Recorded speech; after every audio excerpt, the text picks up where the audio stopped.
Good evening and welcome to the May 28th, 2024 City Council meeting. I am Mayor Ross, and tonight's meeting is brought to you live using video conferencing technology provided by Zoom. And tonight's recording will be posted on the city's YouTube channel. So thank you everyone for joining us tonight. City Clerk Dean, would you please call the roll? Councilmember Benson. Here. Councilmember Watton. Here. Councilmember Holloway. Councilmember Washington. Here. Councilmember Cotton. Here. Councilmember Christensen. Councilmember Johnson. Here. And Mayor Ross. I am here. Council members. Try. Okay, Councilmember Christensen and Mayor Pro Tem Holloway have requested to be excused. Is there a motion? So move. Second. Moved by Councilmember Watton, Councilmember Johnson to excuse Councilmembers Christensen and Holloway. All those in favor say aye. Aye. Any opposed, nay. It's unanimous and our council members are excused. Thank you. Please stand and join me in saying the Pledge of Allegiance. Councilmember Washington, would you please lead the pledge?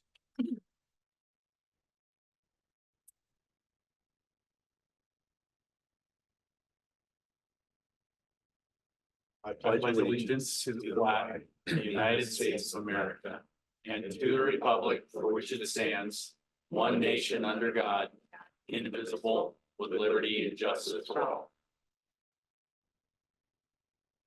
Thank you. We now move to our first item of regular business is to approve the agenda. May I have a motion to approve the agenda? So moved. Second. Been moved by Councilor Johnson, second by Councilor Washington. Is there any discussion? Seeing none, all in favor, say aye. Aye. Any opposed, nay? And the agenda is approved. Next, we have proclamations. The first proclamation is Emergency Medical Services Week.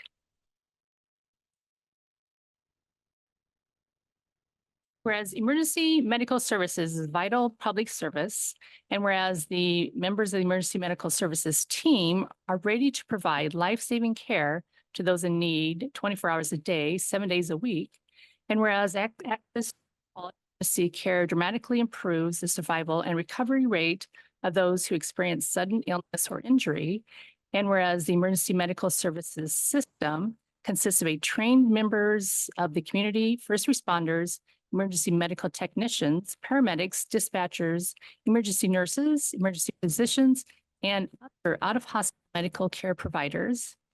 And whereas the members of the emergency medical services team, whether career or volunteer, engage in thousands of hours of service, specialized training, and continuing education to enhance their life-saving skills and serve their communities.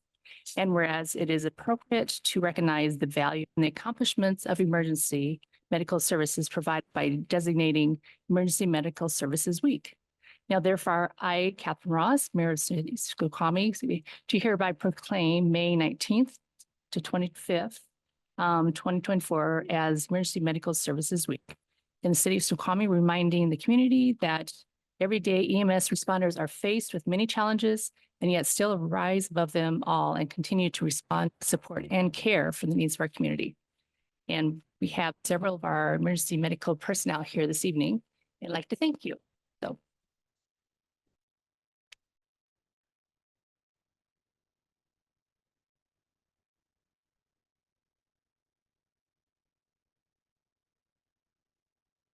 And we also have National Public Works Week.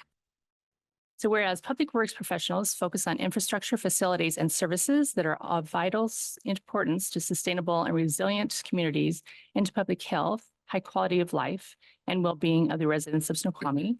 And whereas these infrastructure, facilities, and services could not be provided without the dedicated efforts of our public works professionals who are responsible for rebuilding, improving, and protecting our transportation, water supply, water treatment, and solid waste systems, public buildings, and other structures and facilities essential for our residents.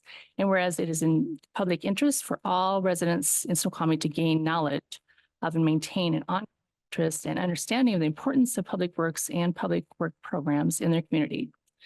And whereas 2024 marks the 64th annual National Public sponsored by the American Public Works Association. So therefore, I, Catherine Ross, Mayor of the City of Snoqualmie, do proclaim May 19th to 25th as National Public Works Week in recognition of the hardworking public works professionals and the substantial contributions they make to protecting our national health, safety, and advancing quality of life for all. So I think we have several public works employees here. So would you please stand?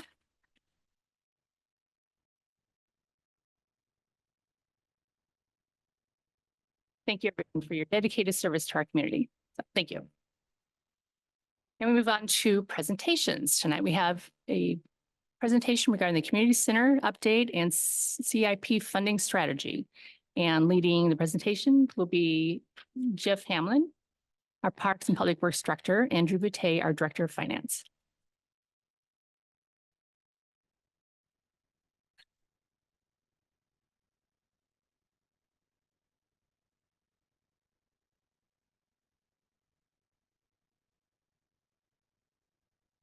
So folks, Jeff Hamlin, your Parks and Public Works Director.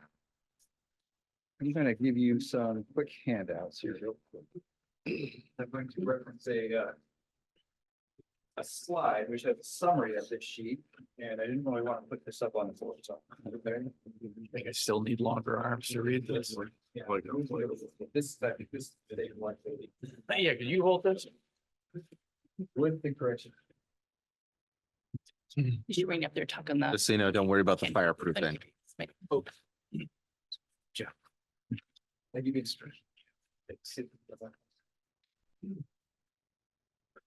All right, good evening, everybody. So the purpose of this presentation is twofold. One is to give you an update on the project and what we've done recently in the past month or two since we've actually been up here to give you the last progress report. And two, to kind of give you an update on where we're at with the funding plan and how it fits in with the CIP. So next slide, please. First, progress. So as you can see in the red, where we're at a point where it is time for decisions to be made to move forward with the project. We've done the community input process. A year ago, we were going through the selection process for our design build team. We signed the first agreement. We went through the programming and the schematic design and the design development phases.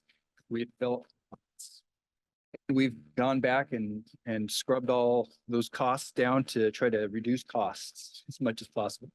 And we are working on now presenting to you the latest development concept and our strategy for obtaining construction of the project. Now, following this process, we would, if approved by you, council, we will ask our contractor to give us their guaranteed maximum price. That guaranteed maximum price is just that. It's a guaranteed maximum price. The cost can be less, but it can't be more. And then if you approve of that, we will sign our second agreement. We'll finish our permitting, the final design, and we will start construction probably by the end of summer. So next slide, please. What have we done? Recent activities. Two things primarily. One is fundraising and the other one is reducing costs and price. So fundraising, we've done several things on that front. Applications to the legislature, of course, we've been writing letter and appealing to the legislature for money and appropriation money. We've done outreach to our potential partners. So primarily North Bend, Sideview, several of that we've been trying to reach out to with a formal letter, ask the school district. We've also reached out to the local business community, the YMCA and others.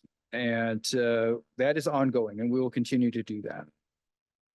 And then the other thing we've been doing as far as fundraising is reviewing finance options. Drew's going to talk about that more after I'm done here. The other major front that we've worked on is price reduction, trying to get the cost of the facility down. So various strategies, but primarily there was a value engineering effort, what we call a value engineering. We were looking at every aspect of the facility and trying to find out where additional costs were in that whole scheme and trying to reduce those costs. And so things like reduce the types and amounts of materials, equipment, design costs, all kind of factored in, and we were able to actually bring the price down quite significantly just through those efforts. The other thing that we looked at was project phasing. And so essentially, we're talking about developing the project in two separate phases. Next slide. So phase one, everything in green is phase one. Everything in red is phase two. So we would start with phase one. Nice thing about phase one, well, actually, I should say both of these are exactly the same project as the whole project, is just divided up. So we're not really removing anything out of it unless we choose to do so later on. Phase one gets us essentially 95% of what we really need.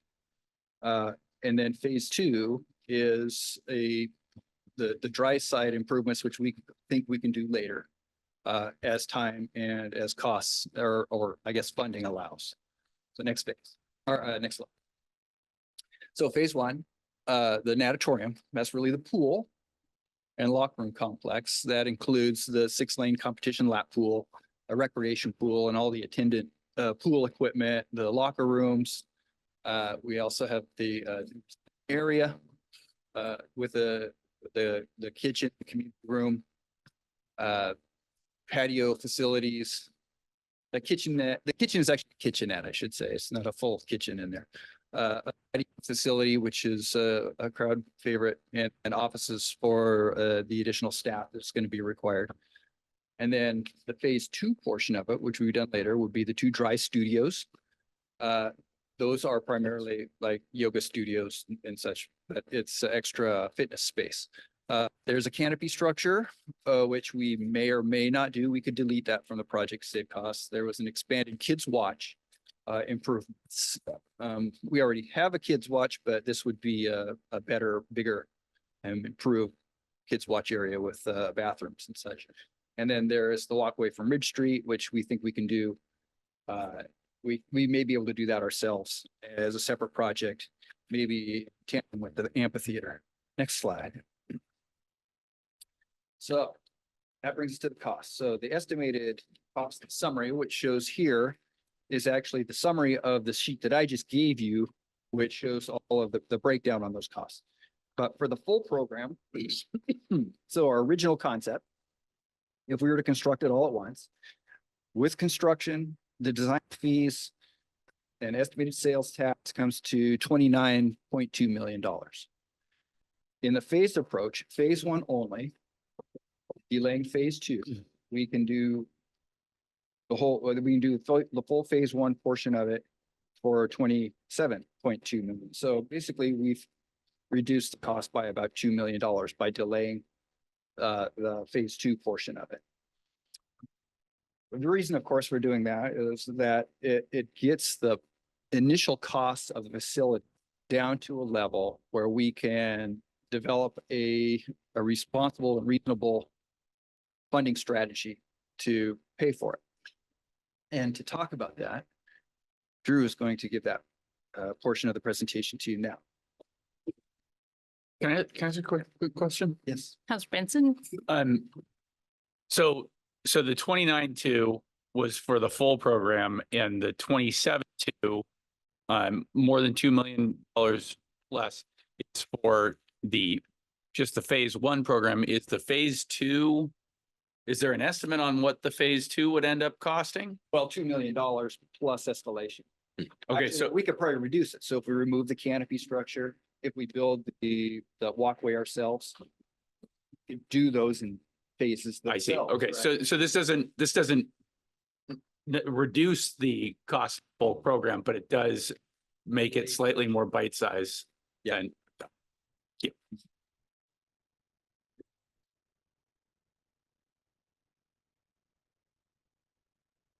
All right, so good evening, council. Great to be here with you today.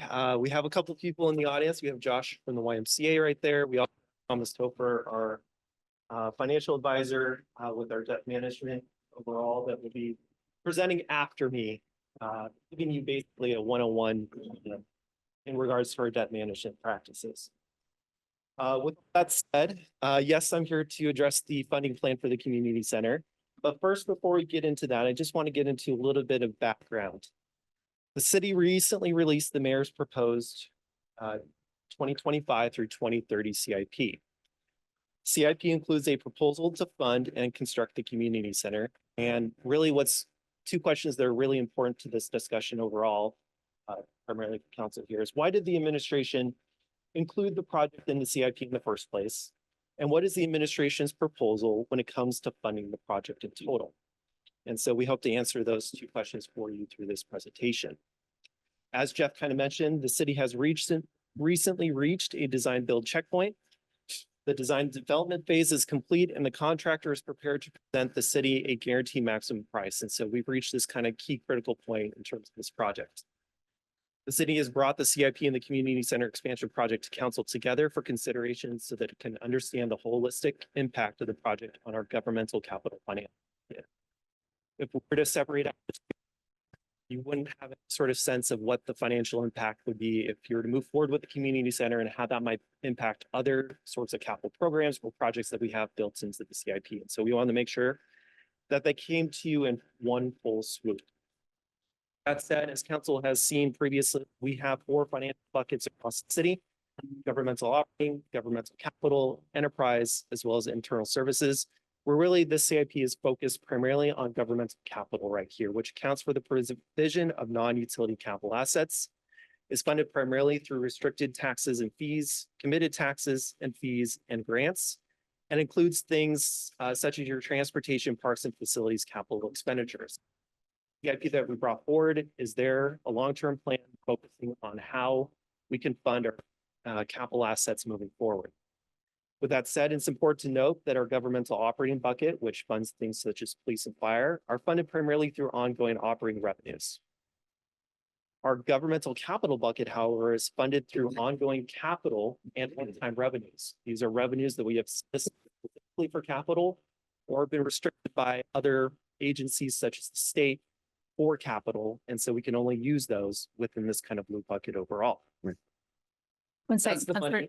Councilor Johnson.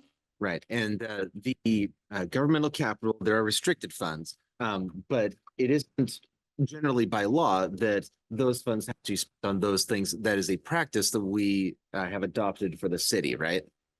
Well, The restricted funds have to be spent on those things, of course. Yes, restricted funds that are restricted for capital purposes have to be spent on capital. The common example for that is the real estate excise tax. In other situations, for example, we have been setting aside one-time construction sales tax revenue, basically because as a community, we decided that we wanted to make sure that our yellow bucket here, governmental operating, was built off of sustainable ongoing revenues over time. And we didn't want to build on, say, our police and fire and parks maintenance and street maintenance activities off of, revenue that required development continuously. And so that was a practice that was put in place in previous councils, and I think it's certainly worthwhile to continue that. Thank you. So with that said, one important question is, why is the project included in the CIP? Well, it's because the administration believes that there is strong and consistent community support for the project across time. One example is the recent 2023 community survey, where a question was asked regarding the respondents' support for the project overall. The question in front of you basically asked that. It said the city's adopted capital improvement plan includes an expansion of the community center and the addition of a swimming pool that would be through one-time sources of capital revenue and grants. The option describes your opinion of the project. 66% said that the city should move forward with the project, while 21% said the city should not move forward with the project, and 13% did not have opinion. In addition to that, we would note that there are other surveys over time. Back in 2019, the support for the community's expansion project was 72%. In addition to that, there have been other agencies around in the valley, such as the Snoqualmie Valley School District, that conducted surveys as well. In terms of their aquatics investment survey, 73% strongly supported the building a facility somewhere, and 21% somewhat supported through that survey. In addition to that, we have recently conducted a survey for our pros plan. That is your Parks, Recreation, Open Space and Trails Plan, which will influence the comprehensive plan moving forward.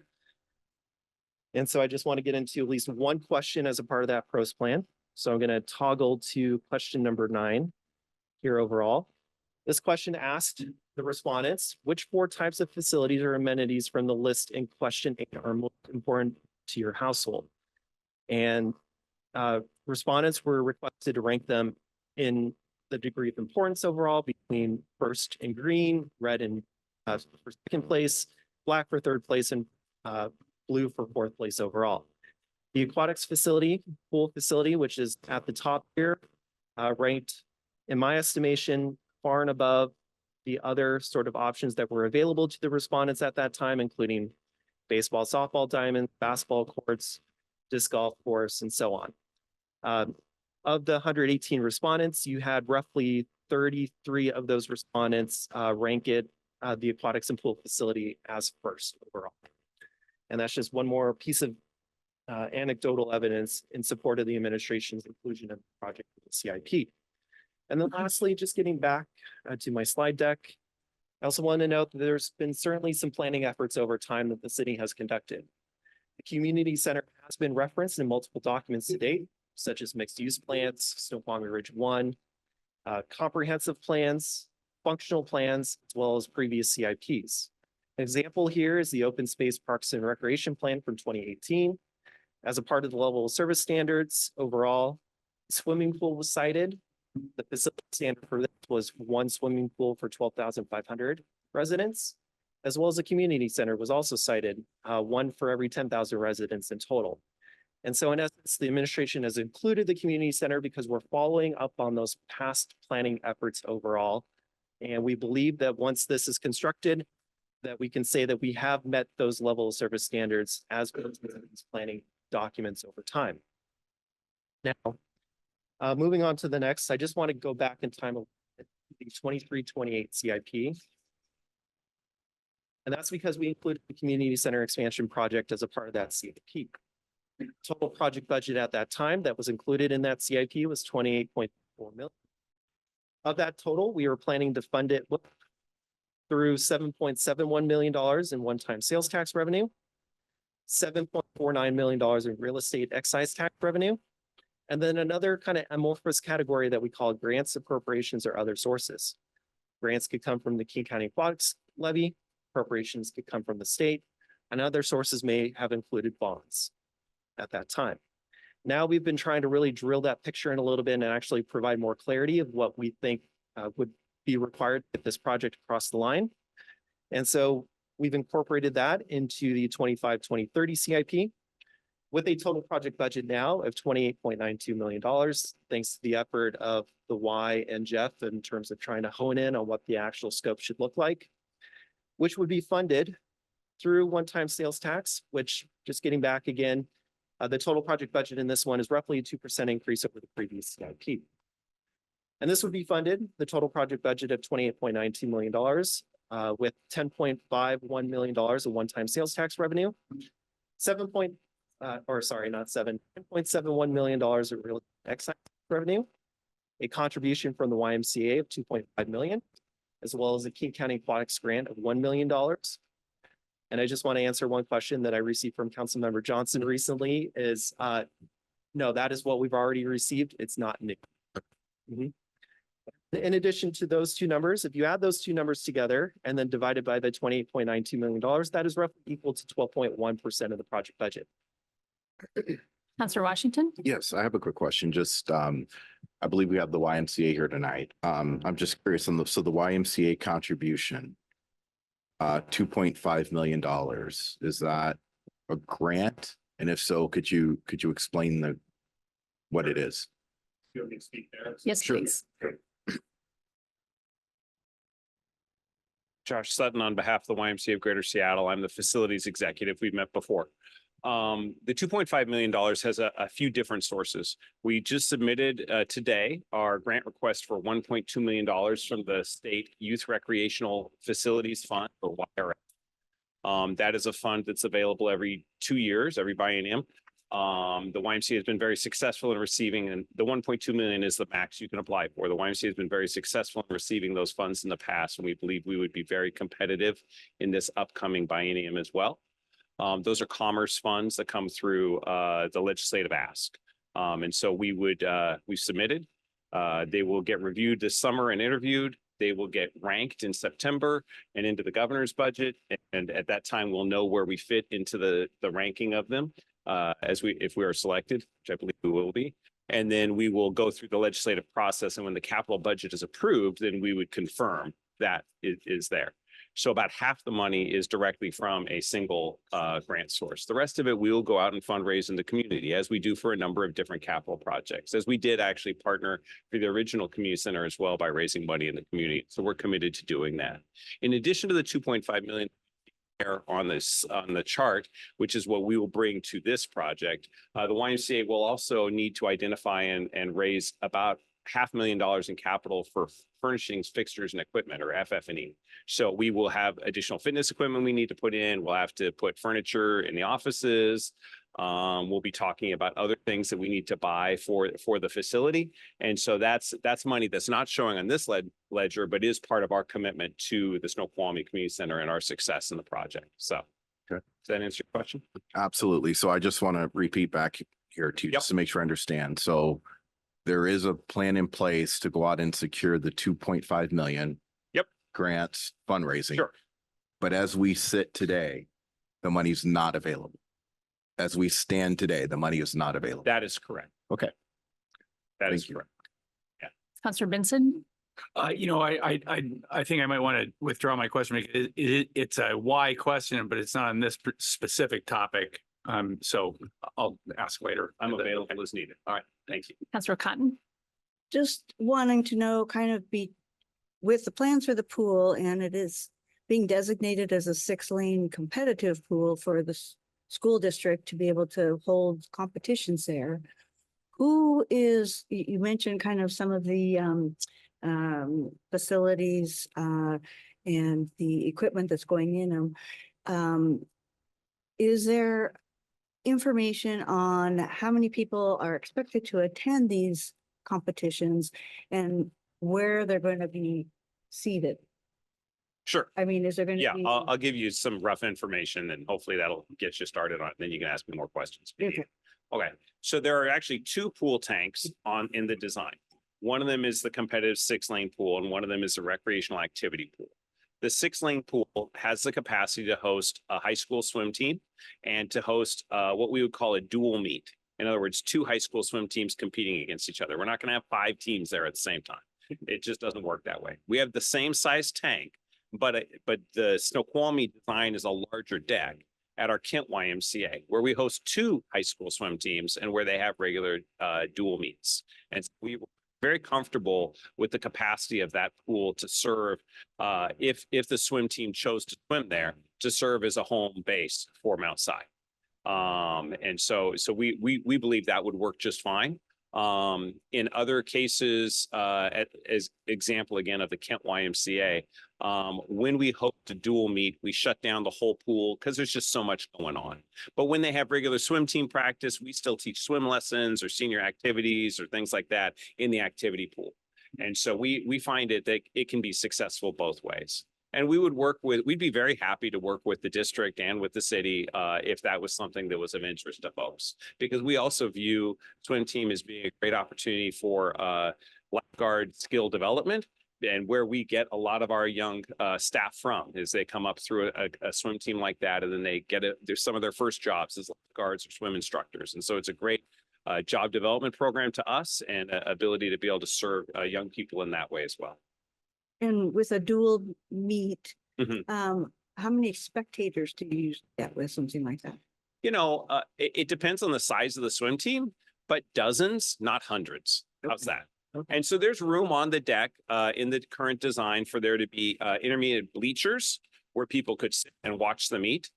They wouldn't be permanently fixed. There's something that we can put in afterwards. When we talked earlier about some of the furnishings, fixtures, and equipment, obviously we're going to be buying things like lane lines because every lap swimmer wants to swim in their lane and not have a bunch of waves from the lap swim. So we'll be ready for a swim team if that's what's coming along. In the case of the Kent YMCA, the swim team's actually scoreboard. So they actually brought some money to the table when it was time to put in a scoreboard later on. And so we can talk about making sure there's ability to do that, but maybe, you know, provided that the school district wanted to participate at a later date, that we could be flexible with that. Counselor Johnson? Yeah, so I missed part of the math. I got 1.2 from a grant. Yes. And I got the 0.5 in fundraising and I missed something in the No, middle. so 1.2 from the grant, the Uh-huh. remaining 1.3 would be fundraising and a local capital campaign. Okay. We did a study 0.5 of in that was- got it. 2018 for a feasibility study for fundraising here in Snoqualmie towards a pool project. And at the time, the feasibility study told us that they believed we could be successful with about a $1 million campaign. So we're stretching ourselves a bit, as we all are in this, to try to get to that 2.5. And so 1.3 of it would come through local fundraising. 1.2 would come from the state grant. And then the additional funding, we're likely to use some of our, what we call CapEx funds or investment funds that we have in our internal reserves to buy that FF&E. But you won't see that on this project sheet. That'll just be our side of the ledger. So the 0.5 was just part of the 1.3. It's not. No, It let wasn't. me be more clear. In addition. We're in addition. putting 2.5 on this project. Okay. The 0.5 will sit on the YMCA side. So our real investment in the project is more like $3 million. But some of it we have to, you know, we just know it won't work if Diana doesn't have an office desk to sit at later on when she's running the branch. So we need to make sure we supply those two. So. Thank you. Counselor Benson? I'm gonna go ahead and ask my question. So my question had to do with the phased approach and what kind of strain does it put on the Sure. YMCA to do phase one, and how long can you operate Yeah. before phase two Sure. happens? Right. So we appreciate the Jeff and his team's ability to have the YMCA at the table throughout this process. So I sat with the architect and with Jeff and the rest of the team and looked at the phasing options. And so physically, for those of you who've been at the existing community center before, you know that we have a portable out front.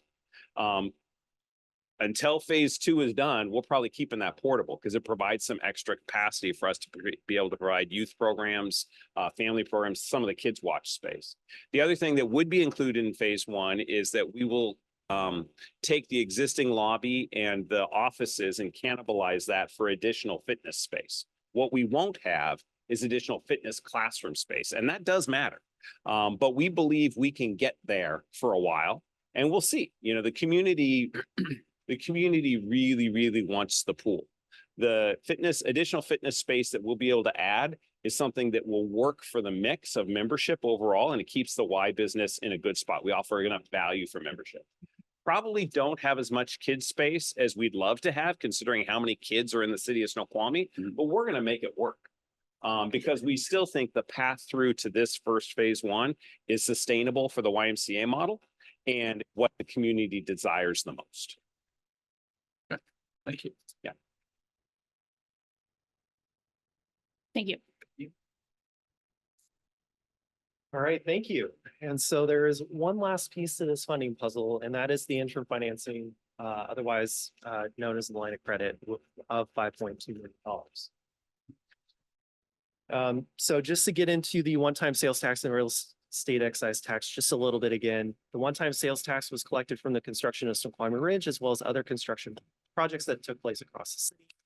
It's been a long time the council that one-time development related construction sales tax should be spent on one-time capital investments, and that's what we're doing in this case. And the city really doesn't want to have to rely upon one-time development construction activity in order to sustain important general fund services such as parks maintenance, street maintenance, police, or fire overall, which is why it's been restricted to the blue bucket. In addition to that, as we've kind of noted, the real estate excise tax is a restricted revenue source that can only be used for purposes as established by a state law. Now, it's primarily restricted for capital programs or projects, so really just capital uses, but it has a very broad use within that kind of capital use overall. So it supports a broad range of areas of capital needs.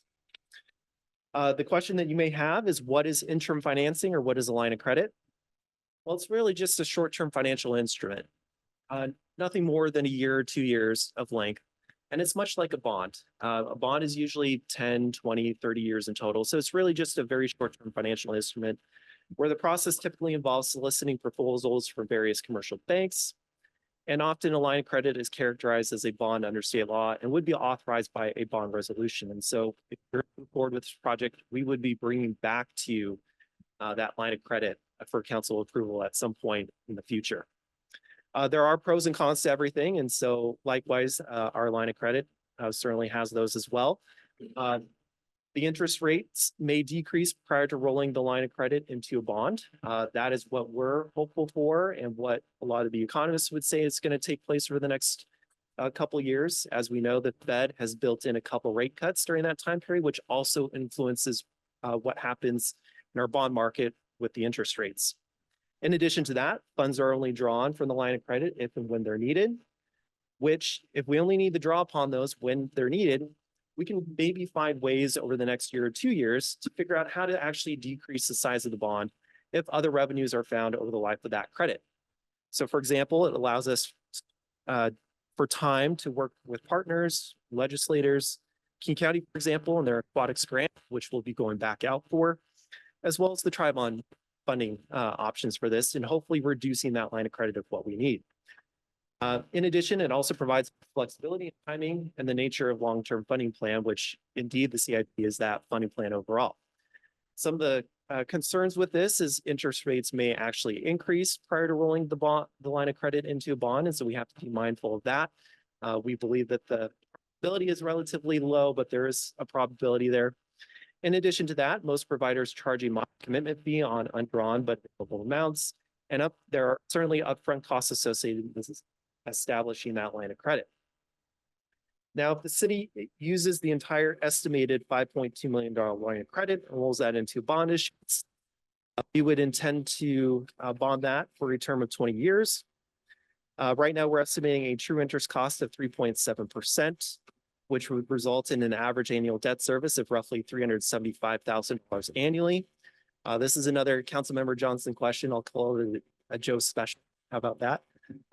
With an average annual debt service per capita of roughly $25.70. And just to extend it just a little bit further, because you did ask about households. And so I'm trying to get to that right here. That is roughly about $82 per household. And that's for total households of roughly 4,539. If you were to compare that, if you were to compare that against how much we've spent on parks maintenance, as well as our capital programs in 2023, the total per household in this community would be $490.72. So roughly about 17% of that total expend on parks maintenance and capital programs. Okay. Thank you.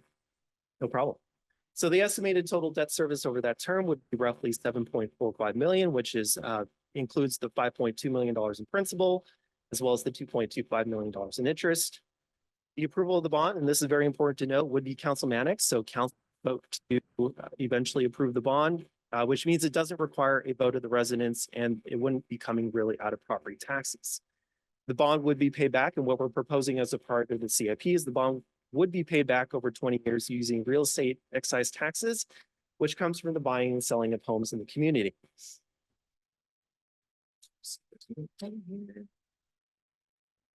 So with that said, why do governments finance projects through bonds? Well, there's generally two reasons why. The first one is the time value of money. Money has time has a cost associated with it. The farther out that you put it, the less valuable it is to people today. Consequently, this will help us to mitigate construction cost inflation. It really allows for faster project delivery so that we can deliver those benefits overall to the community, and therefore it's more advantageous to the beneficiaries of that project. In addition to that, there's this concept called intergenerational equity, which matches up the use of the facility with those who paid for the related debt service.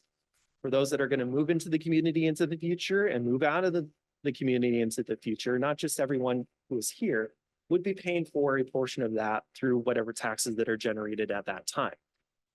And just to note for everyone, there are other facilities which we've used bond proceeds before. That includes the police station, the fire station, and city hall. And so a lot of our facilities around this city have been built by bonds over time. Important question that council is likely asking is, will the community center and the bond financially challenge the city? Will it create a structural imbalance in governmental capital that we can never recover from? And while I will note that certainly things will get a bit tighter, because obviously we're taking $375,000 of our real estate excise tax and dedicating that to debt service over a 20-year period, the answer is really currently no. And there are really three litmus tests that I'm using to base that kind of recommendation on.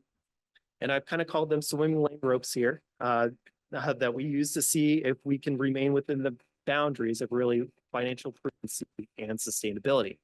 First one is, are we maintaining a reserve level and fund balance that provides the insurance the city needs to, should a capital asset require immediate replacement or if projections are not met?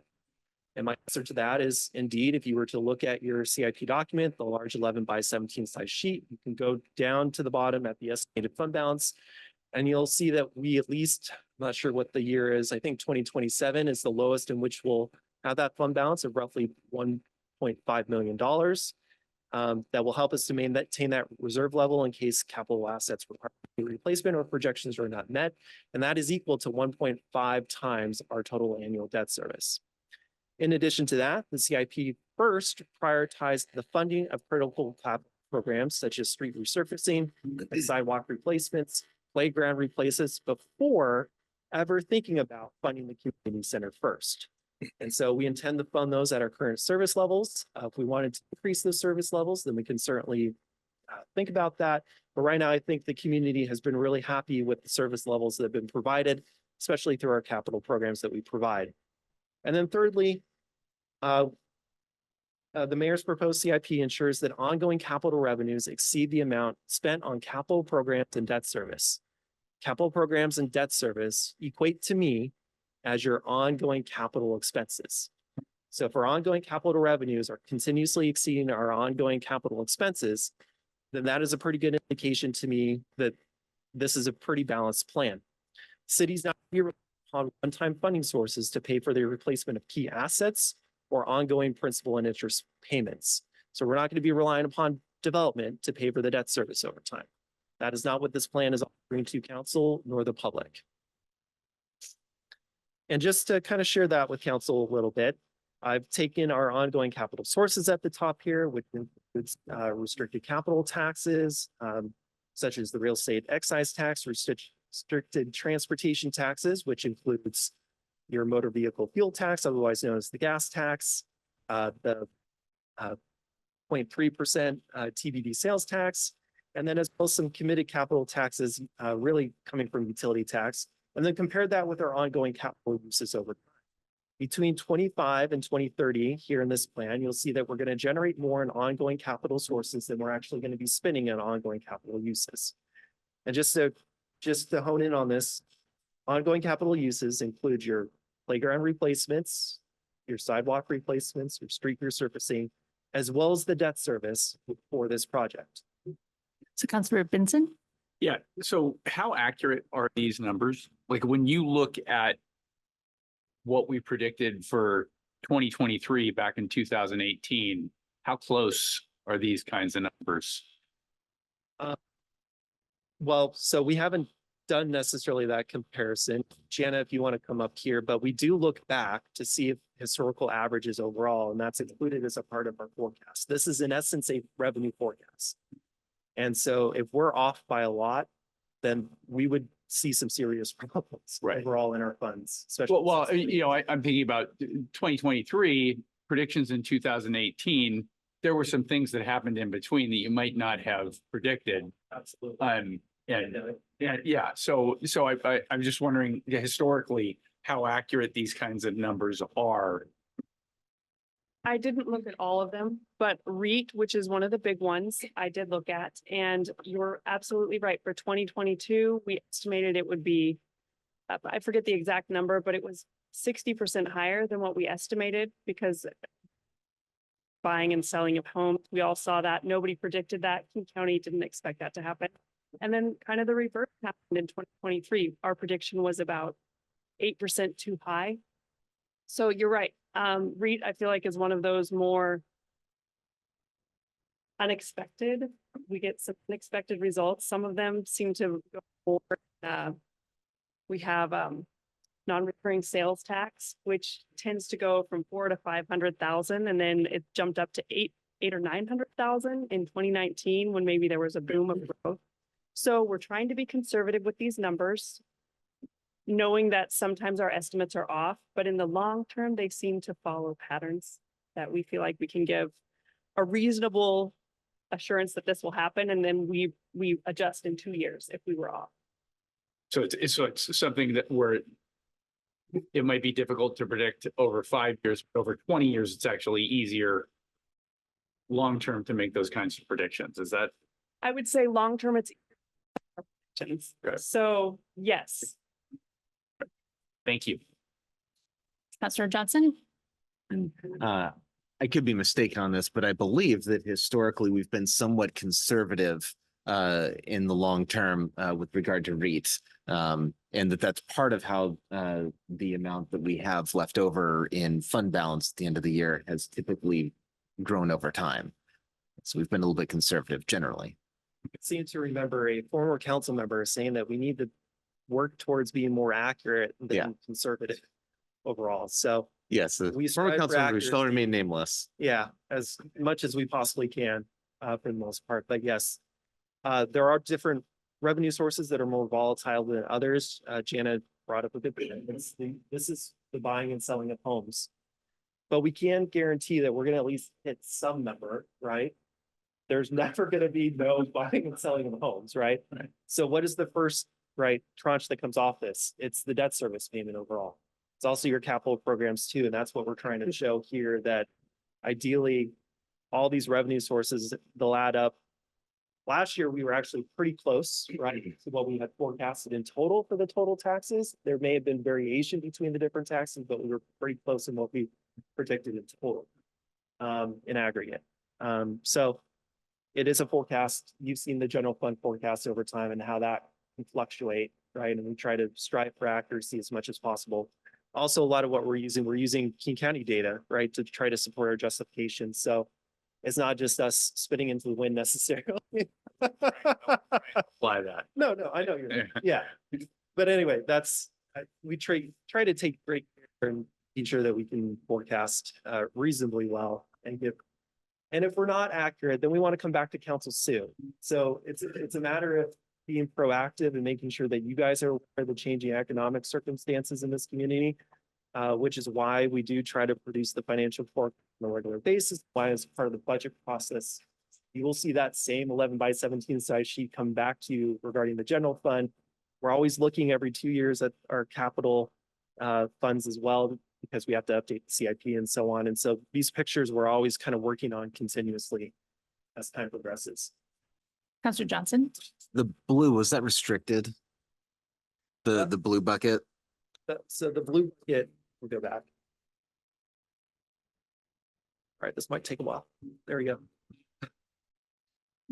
Okay, so some of it is. Okay, Yeah. so what I was wondering is, were there any projects capital projects as opposed to programs that could be a buffer if needed to be before we start cutting into, say, things are going terribly, it's super expensive, worse than we thought, that could kind of take the buffer before we have to start getting into street resurfacing and that sort of thing?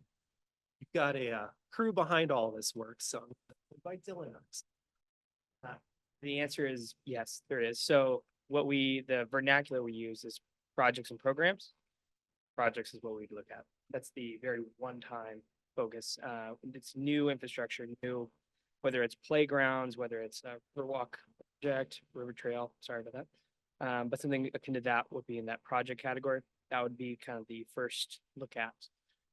But there is several of them, and that could mean that a timing opportunity exists, or a phasing, or a delaying strategy, but there are several. So in short, programs wouldn't get hit immediately as soon as costs start to go up. I wouldn't, well, council could always choose to do that, Right. but I would suggest. They don't not have do to. that. Yeah. Okay.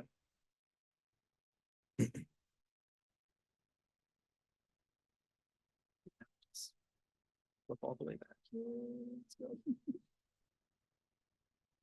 All right, So now we're gonna take this definition a little bit here and make sure it's a little bit more stringent. So we're actually gonna subtract transportation from the got in front of you right here, and things do become there. So I think that's point that we really want to make is yes, things are a bit tighter, especially if you take out transportation. So your real estate, restricted capital taxes government type there is the real estate excise tax.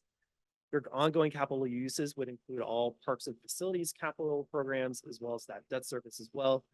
What you'll see is at least for 5 out of the 6 years, we are generating more ongoing capital sources than ongoing capital uses, but there is that in 2029 where we expect our ongoing capital uses to exceed our ongoing capital sources by roughly $250,000. For the other years, generally anywhere between $10,000 up to $430,000 in total. And so there are certainly fluctuations that we're forecasting as part of this. Some of this is primarily because King County has forecasted a drop in REIT for 2029. And so that is part of the reason what you see here, and you'll see that escalate over time from their forecasts as well. So we're taking that information and deploying it in this situation in terms of helping us with our forecast overall. So with that said. Councilor how could Benson? this- Sorry. Is, Councilor Benson. is there an indicator from King County as to why they're anticipating that drop? Just in the almanac?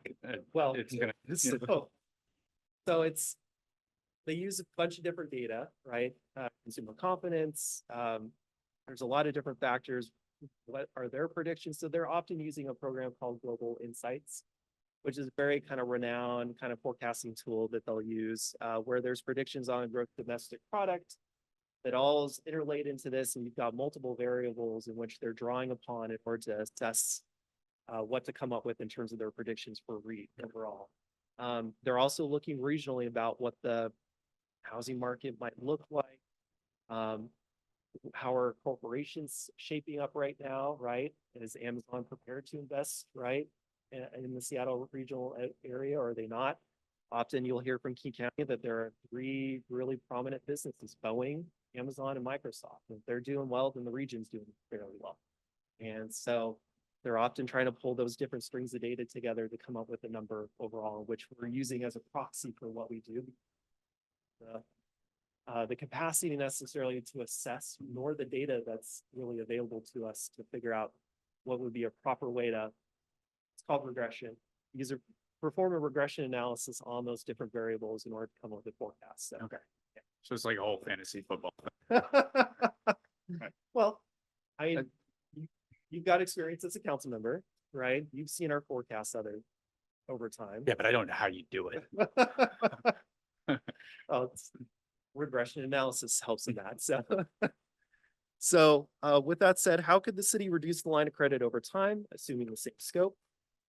Well, in some cases, if the guaranteed maximum price comes under budget, we don't quite know that yet, but we're hopeful in that situation.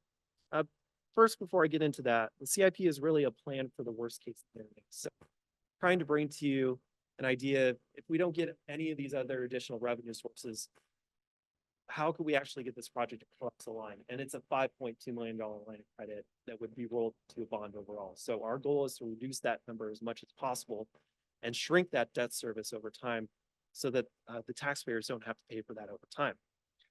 But we also know that hope is strategy overall, but we are still very, very hopeful that some of these things will certainly come in, especially if the city receives additional grant funding or other contributions, such as the King County Aquatics Grant. We know, for example, that Skyview has had to turn back the $4 million to King County overall because their bond did not pass last November overall. At this point, this would be the only facility in the Upper Valley that would support this entire population here overall, and we would like to go seek that $4 million from King County, bring those dollars back here overall, in which they were prepared to dedicate it in the first place to the Upper Valley. And so we think we do have a pretty good shot, at least $1 million or $2 million, $3 million. We're hoping for the $4 million. But just to give you some sort of indication, even $1 million helps to reduce our debt service by about $72,000. So it helps with that sustainability conversation that we just had in the previous couple of slides. In addition to that, if the city exceeds its revenue forecast in the CIP or other projects come in under budget, And finally, if the city has any excess cash within the general fund above the reserve level, the council would agree to use towards the project. In addition to that, I just want to kind of scope out some of the other options that are really in front of council as well. Now, as you know, the administration's recommendation is to approve the project as included in the CIP, but council certainly has other options available to them. This is intended to really be a high level and non-exhaustive list of those other options. I don't want to presuppose any conclusions whatsoever, but also just want to address some of their pros and cons with you here today. One of the options is to phase the project. Overall, we've already have kind of done that with phase 1 and 2, but you could conceivably maybe do that more. The pro would be it completes a portion of the project in the immediate term, and we may no longer need or helps to reduce that line of credit. But there are certainly some concerns that comes with that, including the additional phases would become more expensive over time because the city, those costs will escalate. And as a result of those escalations, the city will likely lose some of its purchasing power. In addition, it postpones the benefits associated with an expanded community center and may not meet the needs of the community immediately. In addition to that, it may also require some redesign expenses too. Another option available to council is to eliminate or delay other projects in the CIP. We've already have kind of mentioned that a little bit here today. That would certainly help to create more funding certainty overall. And it may reduce that line of credit, but it postpones the benefits associated with those other projects. Another option available to council is to reduce the scope of the project. It creates more funding certainty and helps us to reduce that line of credit, but it might only partially meet the needs of the community. It's going to require some redesign work, and reducing the scope really does require concurrence with the YMCA. Josh has already been very instrumental in terms of helping us kind of figure out how we could phase it. Even more may, challenge the break-even point for the YMCA. Another option available to council is to delay or pause the project. That would certainly create some more funding certainty and really kind of depends on the commitment of others or the city's ability to save more. It may help us to reduce that line of credit. But as we know, the project is going to become more expensive over time and the city may lose purchasing power. And it would also postpone the benefits associated with an expanded community center. And lastly, the other option is to eliminate the project completely. Certainly, the most funding certainty and allows for the funding of alternative projects, but it wouldn't match the public support for the project nor meet the needs of the community. And the $2 million spent today might be considered wasteful, I think, overall. Just to kind of go into a little bit of this as well, as I mentioned, the city of Snoqualmie has spent $1.95 million so far on the project for feasibility, design, permitting, and legal support. That's a sunk cost. We don't get that back necessarily. In terms of construction cost inflation, we have to be very mindful of that. This is a 6-year picture, and I understand that there's a pandemic that's in the middle of this as well in terms of this picture. But if you were to look at an average over the 6 years, construction costs have been increasing roughly 4.87% annually. Just to provide a little comparison, and I'm looking to Councilman Water over here because he's in the banking industry over here, and I've got the local government investment pool, and he knows that is a very secure investment of the city's dollars. For a 6-year, that's roughly a 1.95% average in terms of our monthly net earnings rate. So we're going to invest this money into the LGIP. We'd be falling behind and therefore losing some purchasing power. Thomas, our financial advisor, is going to talk a little bit more about the treasury bills, which are a bit higher than the LGIP at the state, basically. But still, consequently, over time, our ability to invest all that money at one time, we built out a ladder. It's just not going to be practical for us to take all that money out and then try to reinvest it at a higher interest rate right now because we're locked into 2 or 3-year treasuries and things like that. Next, I just want to kind of briefly mention the elephant in the room. We know that the city is working on several large items and projects during the year and beyond. The administration really does acknowledge that there may be a reluctance to really fund a strategic investment as a result. We would certainly note that we've got a SPA contract that's happening right now. We want to engage in contract negotiations with the International Association of Firefighters. Got to go through this North Bend Police Service contract. There's the solid waste contract that's coming forward. Certainly, we've got other capital projects that you're concerned about and exploring too at the same time. And all these will have different potential financial impacts. Yes, there is a lot going on. But strategically, internally within the city, we're working for you to work as proactively as we can to have an answer to each and every single one of these. So if you look at the Snoqualmie Police Association, one of those answers that we're providing to you or have provided, as well as what we're providing to the public, is the public safety sales tax. When we look at the same sort of contract overall, how you could potentially reduce overtime expenses as well. And so for a lot of these issues that we're confronting right now, working through those problems right now, we're working to really develop those solutions so we can holistically really deliver on what council has prioritized over time. Some may propose using the money to support our operations, but that might only delay the action, delay certain actions. In addition, internally, it's why we work so hard and why we've saved up to this point is so that we can put on the table or even explore the possibility of something as exciting as the community center. We certainly do know that there's risks out there if the project does not move forward. That includes escalating costs and loss of purchasing power, as well as some opportunity costs as well. And like I said, some may propose using this money, this one-time money, for other purposes, such as solving an ongoing problem. But it only gives you a little bit of time before, you know, the chickens come home to roost and you don't have that money anymore. We'd have to work very proactively during that time to solve it. It feels good in the moment. It's opium for the most part, but it's not actually going to solve that problem if we have that in the operating bucket. And then lastly, what would or could that possibility, that excitement of a community center actually bring to the community? Well, it would result in basic swimming and life safety skills, ideally reducing the risk of drownings. It would also help to improve the health and mental wellness outcomes for all ages and abilities, help to relieve the overcrowding and meet the demand for before and after school programs, health and wellness programs, meeting space and fitness space, help to increase economic activity in the Snoqualmie Ridge Business District with everyone coming to that central location. It helps to reduce retail leakage to other communities, creates a more livable and attractive community. And lastly, it would help to really complete that vision for Snoqualmie Ridge that really started 25 plus years ago.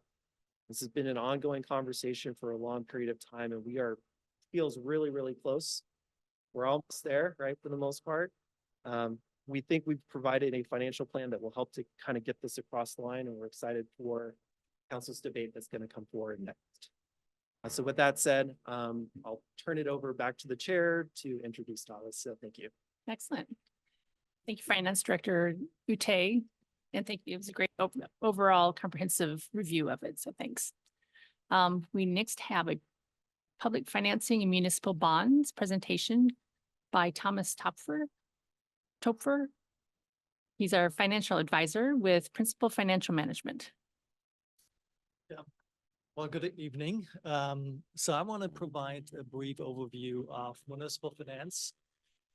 Just in terms of background, I'm a municipal advisor, so we're not a bank trying to sell products. We're really here as your consultant to help you think through the different options that are available to the city, help you be on your side, essentially. We have a fiduciary duty to the city. Going to the first slide here. So in a few of the concepts I'm discussing, Drew Booty has already covered, but I will perhaps rehash a couple of those. Let me know if I'm either too slow or too fast on any of those concepts.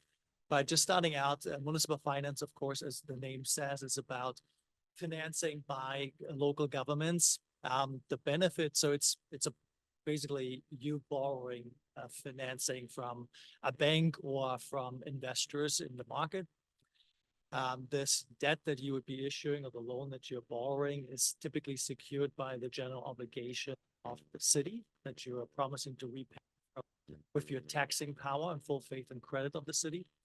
Or if you are borrowing for utility systems, for example, you may be promising to repay this from utility revenues, like water revenues or wastewater revenues. The big benefit that municipalities have is that you can issue debt with tax exemption. That means that the income that's received by the bank or by the private investor is free of paying an income tax, basically. So your interest rates are gonna be lower than that of any corporation of the same credit rating. Why do governments issue debt? We've heard a few reasons for this earlier. I would like to describe it to, it's kind of similar to personal decisions that we make, right? I can wait 15, 20 years to save up to build, to buy a house, or I can decide to borrow sooner and move into this house sooner, knowing that I'm going to pay a lot more for this, right? I pay interest costs for this house, but I'm able to utilize it much sooner and benefit. I have benefited, or in the case of these governmental projects, you're able to provide those services that those capital projects allow you to do sooner in this case. And I think our favorite word for that really intergenerational equity. So really pointing out that really the folks are paying for these projects that are living in the city at that particular time and the debt service is being paid off. Going to the next slide. In terms of general obligation debt, just so everybody's aware of, there's two different kinds of general obligation debt. There's councilmanic debt that you can decide on issuing this debt. This is being repaid from existing property tax levy that you're already levying, and it's based on the full faith and credit. So you can repay it from existing reserves and everything, but you're not implementing a new tax. Versus an unlimited general obligation bond that is going out to voters. Voters approve this debt issuance. Has to be approved by 60% of the electorate, and in that vote, it has to be 40% of the same voter turnout from the gubernatorial election. So it's one amount of voter turnout to make sure that the election is legit. If it's an obligation bond, the voter essentially says, yes, I'm willing to pay higher taxes in order to support this project. None of the projects that we discussed that I heard today was a voter approved project. So we're only talking about the councilmanic debt at this point. Going to the next slide. Of course, the cost of debt is relative to the credit quality of any entity. And so and you may hear this in the future as the city is perhaps issuing debt that you're seeking a high credit rating, because that higher credit rating indicates a higher credit quality, means that there's a less likelihood that the city would not pay the debt, in total, or not pay the debt on time and so on. So the highest credit rating is a AAA rating. See different credit rating agencies, Moody's, S&P, and Fitch, very dominant in our space. And each of them are independent agencies that go through their own process to assess credit quality of a municipality. The city does not currently have a general obligation debt credit rating because all your debt is currently held by banks. They don't need an outside credit rating. But your utility debt that you issued a couple of years ago, that has a credit rating, AA credit rating, so very good credit rating. I'll go to the next slide just to show you an idea of what the cost differential is. And these curves show interest rates by term. So if you borrow for 1 year versus 10 years, 20 years, 30 years, typically in a normal yield curve environment, you would see that every year that you borrow longer, that the interest rate would be higher. Typically, an investor will ask for a higher interest rate by lending money for a longer period, right? There's more time that goes by, so there's more risk that I'm taking generally. This current market is a little bit strange. We have a somewhat inverted yield to curve where you see a lower curve value there in the 3 to 10 year realm. But the point of this graph really is to show the difference in the spectrum. So the lowest curve that you see there reflects the rate, the interest cost of a AAA rated agency or entity versus the highest line that you see there, the orange line, which is a BBB rated entity. So the lower the credit quality, the higher the interest cost. That's the simple takeaway here. Going to the next slide. One of the questions we always get asked, like, how much can we borrow, right? And so the first question is, of course, what can you legally borrow? So there's certain legal requirements. We have them here in this table. For non-voter approved general obligation debt, you can borrow up to 1.5% of your assessed value. That's currently about $70 million. You have $2 million outstanding so far in non-voter approved debt. So it leaves you 69 million in legal debt limit. If we combine this with the voter approved portion that's below, the voter approved and non-voter approved general obligation debt together can equal 2.5% of assessed value. So again, there's a lot of capacity, legal capacity available. But as we note on the next page, just because you have a lot of legal capacity doesn't tell you that you actually have the means to pay for this debt. Right? So there's two other ways of how we look at capacity. One is a policy question. Cities may not want to issue up to 100% of their legal capacity and then have no capacity if there's an emergency, right? There's a limit to that. And then going to the important part on the bottom here, really affordability is a big question. So if you're issuing councilmanic debt, you're not increasing your taxes at that point, how are you going to pay back this debt? And either you're going to reallocate existing revenues, right? Or you have to cut costs on other items. And so that's always a big question. Okay, I'll go to the next item. We've already heard a lot of the pros and cons on the interim financing. I'll be brief, but essentially it is a very flexible tool. It's really useful if you have some sort of uncertainty. In this case, from what I heard, there's some uncertainty about perhaps the final project cost. You know, would you borrow 5 million today if you don't even know what the guaranteed maximum price is? Probably too early, right? You don't know if you are getting additional grants, which would allow you to downsize the actual borrow. And there's a timing question too. Oftentimes projects can be delayed. So with a line of credit, you only pay debt or interest on how much you actually borrowed. So if the project is delayed, you don't need to actually draw on the line of credit. So you're delaying your interest cost by doing that. The risk that we heard about earlier, of course, is that you're not locking in the interest rate for 20 years now, right? If you use that. So if rates in 2 years from now are higher, then this may be more costly. Okay. These are a couple items generally for consideration when we think about the line of credit. You know, how are you securing it? In this case, we're talking about the general obligation of the city, and that eventually this debt will be taken out with a long-term financing. I'll go to the next slide. And you're probably wondering, you know, what would be the credit rating of the city? So when we look at this, there are some quantitative tools that we have available to us where we take a look at the financial statements of the city. We run them through the so-called scorecard of rating agencies. In this case, we use the S&P local government rating calculator, and that shows that the city would be within AA to AAA range. And there is a range here because there's a lot of subjectivity as well, which is, you know, they give a governance score, a management score, which, and there will be a question of, you know, your accounting currently is cash-based versus GAAP financing, GAAP accounting.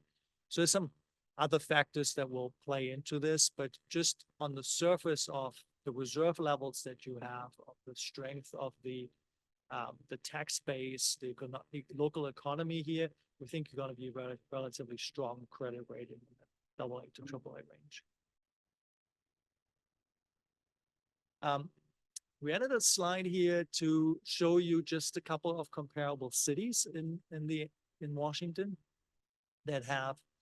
You'll see the population is relatively similar. It grows to the end there. Some of them are neighboring cities, shows, you know, assessed values there as well. And just to give you an idea of what the debt levels are that other cities in the area have, how those levels compare to the per capita amount. as well as to assess values.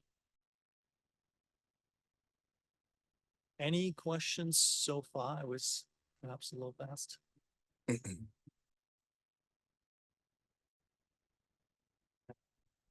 Provide a really brief update on the market. The next slide. We looked a bit about interest rate curves earlier. So again, these are the curves that are showing you where rates are, and it shows you that, you know, a year ago, the lowest rates in 2023 was this green line, where we're currently is yellow. It just shows you rates increased quite a bit over the last year, but so we are in a higher rate environment right now. That's in part of why the city is considering an interim financing. Perhaps interest rates could be better in the future. And yeah, I think that's the major takeaway here. In terms of bond volume, just so you know, shows you what the municipal market is in terms of volume of how much in bonds is being issued every month. In the left-hand side, you see the blue bar showing every month the issuance of municipal debt in 2023. In 2024, you see the bars in green. What we observed, 2023 was a relatively low amount of borrowing by local governments, and in part it is because there was still a lot of money available from federal funds like ARPA funds and so on. And in part it was because rates just kept increasing, and you know, most governments were saying, like, you know, these rates are so much higher than they were just a little bit ago. It didn't feel comfortable borrowing. I think now we're getting to this new level where governmental agencies are saying this is perhaps the new normal in terms of interest rates, and we have needs and we have capital needs. We want to deliver on those. And that's one reason why we see more borrowing. And the last reason for that is because we've seen a lot of inflation on capital projects, right? So in many cases, a couple of years ago, you'd be like, if I wait another year, maybe my project's going to be 10% higher, right? So being able to deliver the project earlier may achieve savings. On the right side, just really brief, sorry, is the demand side. So we want to show supply in the market and demand. Demand seems like how much money is available to buy these bonds. Councilor Washington. Thank you. Sir, I'm just curious. So when we kind of, we step back and we kind of look at where interest rates are now, and we see progressive more borrowing from municipalities, would you say maybe some of that is kind of some of the inflation that we've seen the year before that's maybe eating into not only capital budgets, but operating budgets, where the shortfall has been made up by some of these instruments? It's a good question.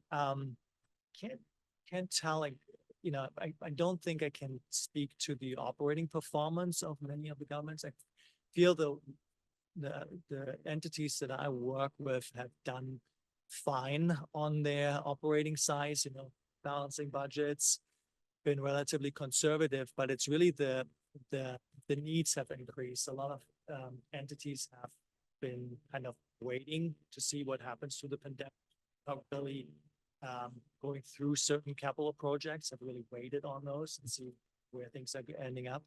And now they're catching up. They're catching up in an environment where the project costs have increased tremendously, right?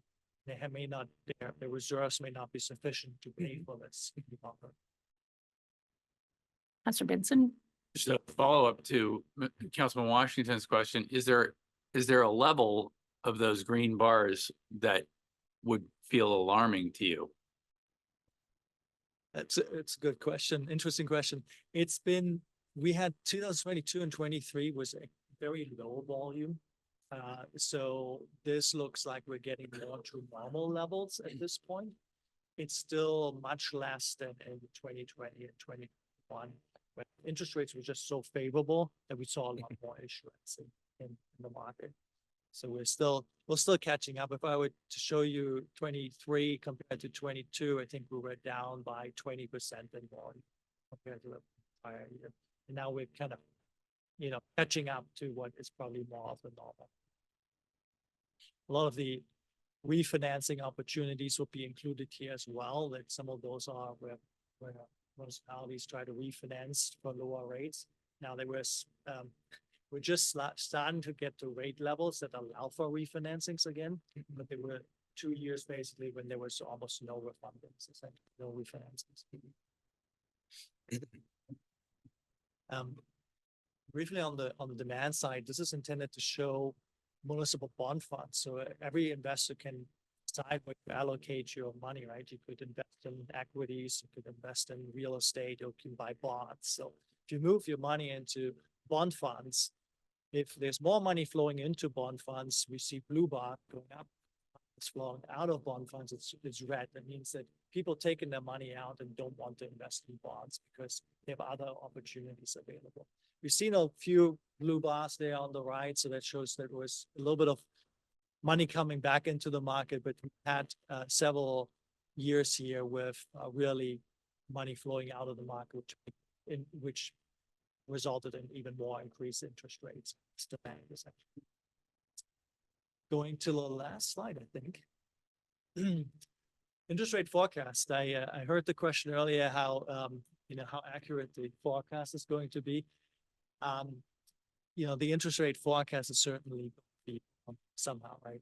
But this is kind of the best folks have. The way this is provided is that Bloomberg talks to a large number of financial institutions and takes a survey of different economists of these financial institutions, asks everybody, where do you see interest rates going to be, and takes the consensus of that and it provides this consensus here.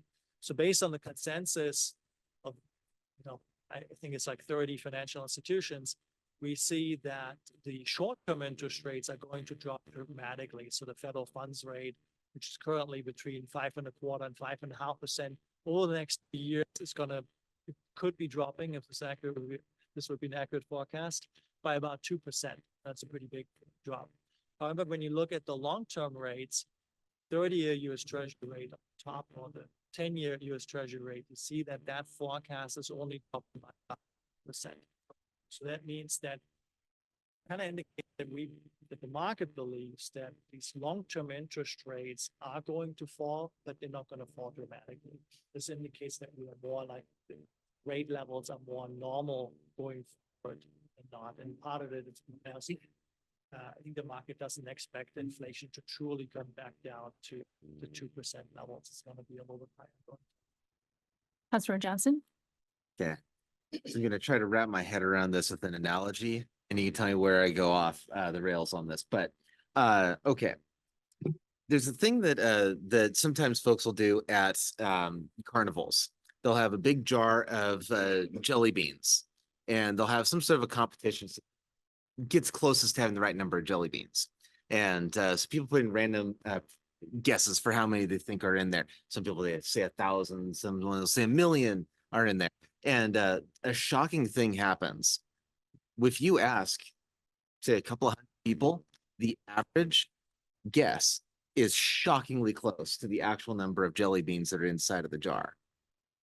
I'm wondering, is that an analogy here that's applicable? Where if you ask enough folks who know this stuff pretty decently, what do they think the market's going to be like 5 years from now?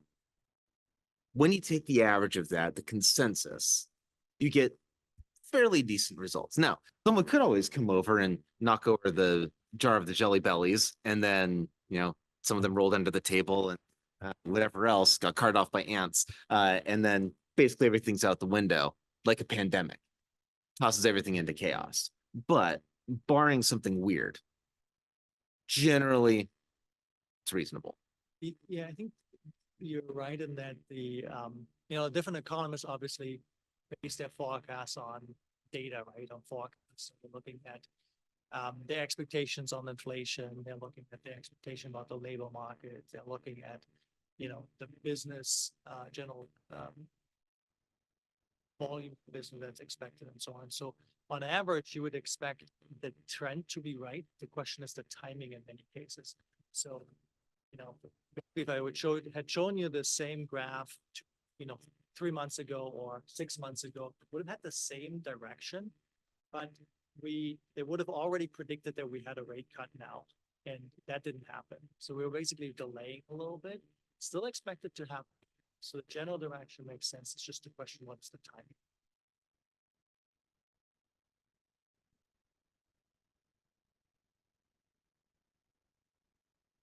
Any other questions? Right, thank you. Thank you, Thomas. So we've heard a lot of good information tonight from our finance director, Drew Batey, and then Thomas Topfer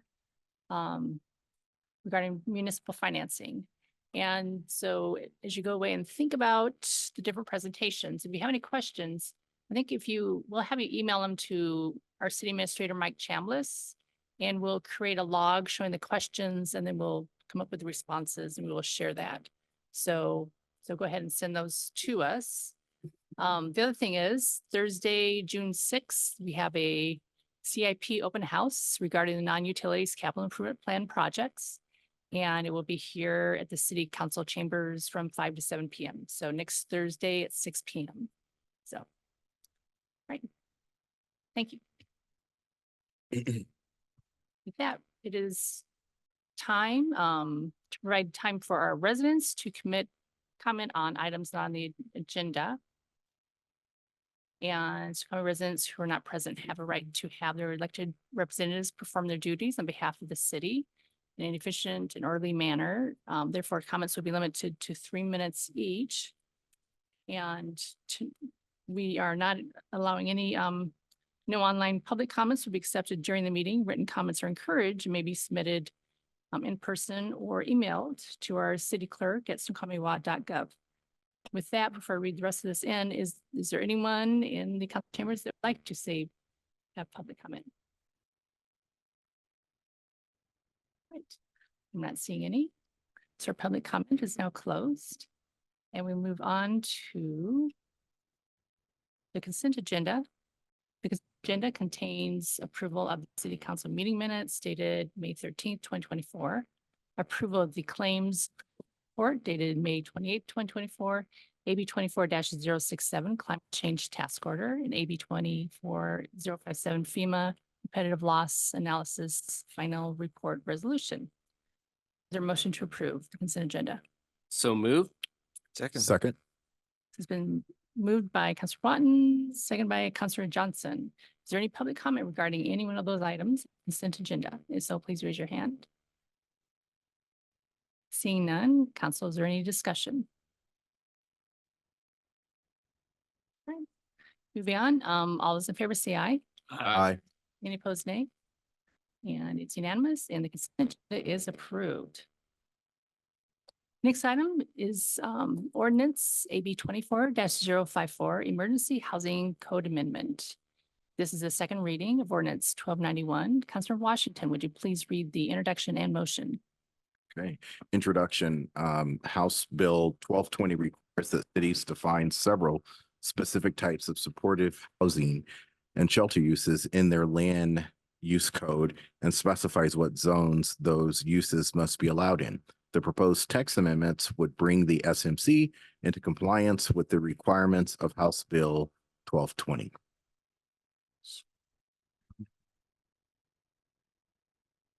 Proposed action, move to adopt ordinance number 1221, amending various sections of chapter 17.10 and 17.55 of the Snoqualmie Municipal Code to satisfy the requirements of House Bill 1220. Is there a second? Second. It's been moved by Councilor Washington, by Councilor Watton. Is there any public comment regarding this item? If so, please raise your hand. Seeing none. Councilor, is there any discussion? This is the second reading of this ordinance.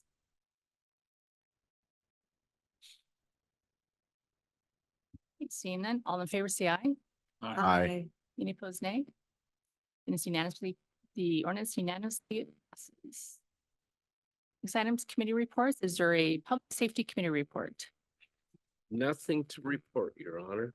Thank you. Thank you.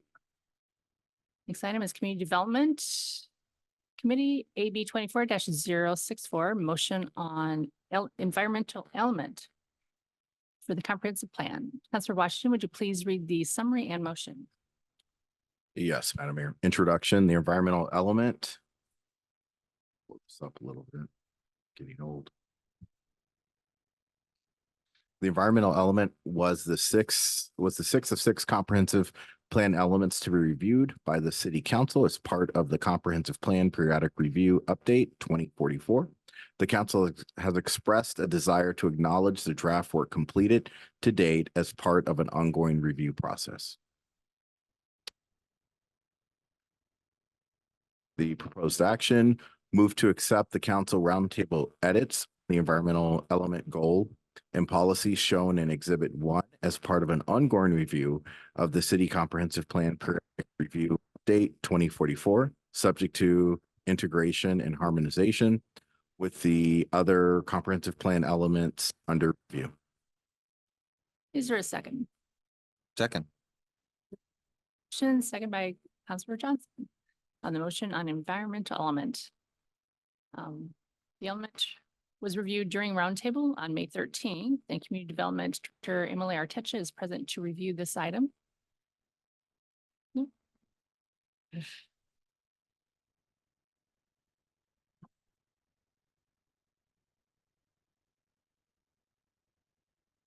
think we left off at I don't 1F. have any more discussion on this, but I'm happy to answer any questions. Can we finish? Councilor this? Johnson? Yep. Did we finish? it? There's one that we were talking about, 1F. That I don't think we had a full resolution to, Community Development Director Arteche sent us, the, coordination tribes guidance document, that was kind of a direction for how to, or how we could interpret HB 1717. So on that, my first thought was, that it seems to me one of the biggest issues that we've had historically when there's been a proposed development and at the intent has always been to find ways to communicate with the tribe in the way that we are either legally supposed to or that is kind of the right way to do things. Sometimes that has been interpreted otherwise by members of the community, the tribe, or otherwise. And I think that one of the biggest issues has been identifying what are the places that are of particular interest to the tribe. So with regard to 1F, I wonder how it would go if we said took the establish and maintain relations, leave that the way that it was with Native American tribes, but we added in to identify after the word tribes. And then I'll reread it, don't worry. And then say and preserve archaeological sites and traditional cultural properties. So I'll read the whole thing as a first go and see what you guys think.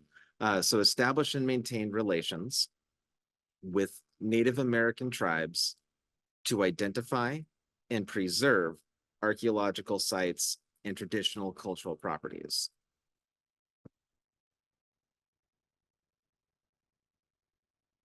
So the new thing would be the identify. So is that a motion? Sure, move to do that. Is there a second? A second. Moved by Councilor Johnson and second by Councilor Washington to update 1F as the motion stated. Councilor Washington. For discussion, Madam Mayor. Yes, we are. Okay, so I want to understand, Councilmember Johnson, what would be the use for identify? I want to understand that. Yes, Councilor Johnson. Yeah, so the reason to add that in is that in the past, it seems that it has been unclear when the tribe will say, hey, this is an important site to us versus they don't really make much comment about it. It seems like that spot was perfectly fine without having significant involvement or input from the tribe. So to put that in there, it would allow us to be much more efficient, I think, and to know how best to be as transparent as possible with regard to the archaeological sites and traditional culture. Councilor Bitson. Yeah, it seems redundant to me. Because I'm not sure how we would go about preserving an archaeological site that we hadn't identified. It seems implied that the site would be identified before it was preserved. Councilor Johnson. Well, that's not what happened with regard to the Model Train Museum. The site that had been identified was across the street from the site that we were discussing at the time. Explain what you mean exactly. So there's I always forget if it's 2 or 3 sisters. There Just was two. two sisters. Two sisters, thank you. So there's the Two Sisters Return site. Mhm. That is across the street from Gateway Park. Is that the right Mhm. name? Mhm. Yes, Mhm. from Gateway Park, which is known amongst the community generally as the tree lot. Mhm. And I was informed along the way. My understanding is that they largely felt like they didn't get as much say in the conversation as they would have liked. Mhm. They largely didn't feel like they were adequately informed and given the opportunity to give input. And my understanding from the city's perspective was, well, yeah, but that's not the Two Sisters Return. Mhm. This is across the street from it. We weren't aware that this was as important as it is. So thank you for telling us. Now we know. But I think they'd be very helpful if we had a better understanding of what those sites are, because to your point, we should know so that this isn't a problem in the future. But because we don't have that list very clearly marked out, it makes it much more challenging, I think, for us to feel confident that we can move forward on a project, feeling like we are adequately keeping up, not just necessarily our requirements, but our social, we're trying to be good people requirements.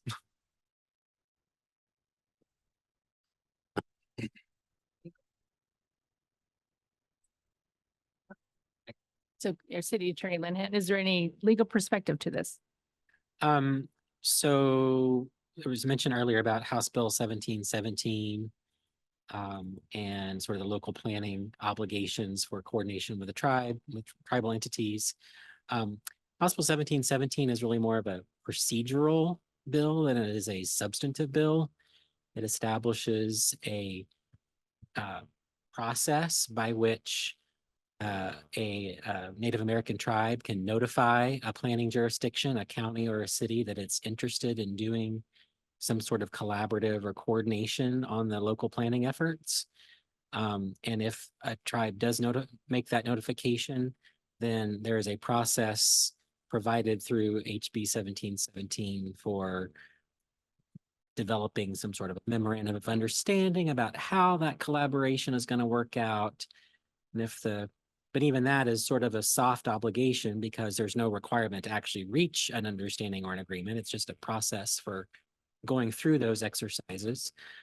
So really, none of that really would affect, I think, your wording on the subsection F. It's really more just how much do you want to spell out with specifics about what you want that process to look like in your comp plan. City Administrator Chambliss, do you have your hand up?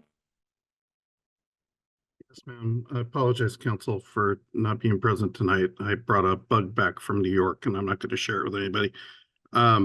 I just wanted, I know that Councilperson Johnson didn't say this, but I just want to be absolutely clear. We never got to the point at Gateway Park to do the archaeological survey. So we do not know for a fact whether or not archaeological sites exist at that site.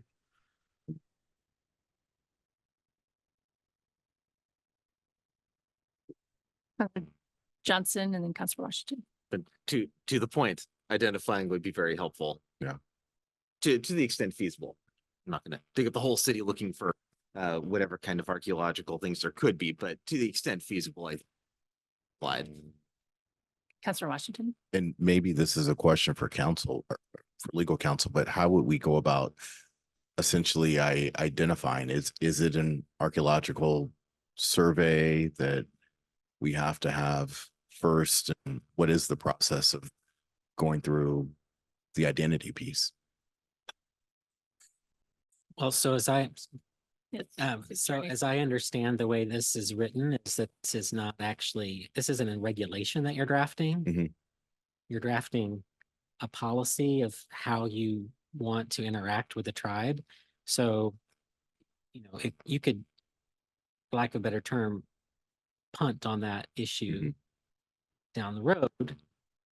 Your point with the comprehensive plan is to establish what is our overall goal? Do we want to help collaborate, and then to what level do we want to collaborate on these cultural or archaeologically significant sites? Okay. Councilor Benson? Yeah, I guess, that's really helpful.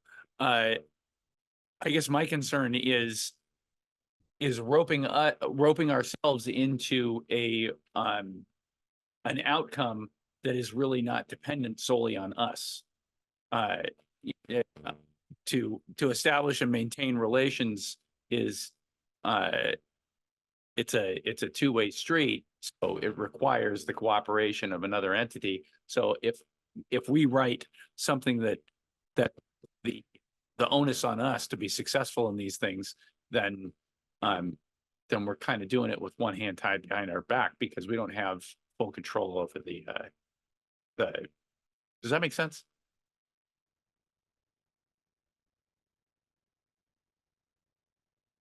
So we have a motion on the table to change the wording to establish and maintain relations with Native American tribes, to identify and preserve archaeological sites and traditional cultural properties. Any further discussion on that? So all those in favor say aye. Aye. Aye. Aye. Any opposed, nay? We're missing 2 votes there. We have to vote. We don't have to vote. Well, actually, abstention means yes. I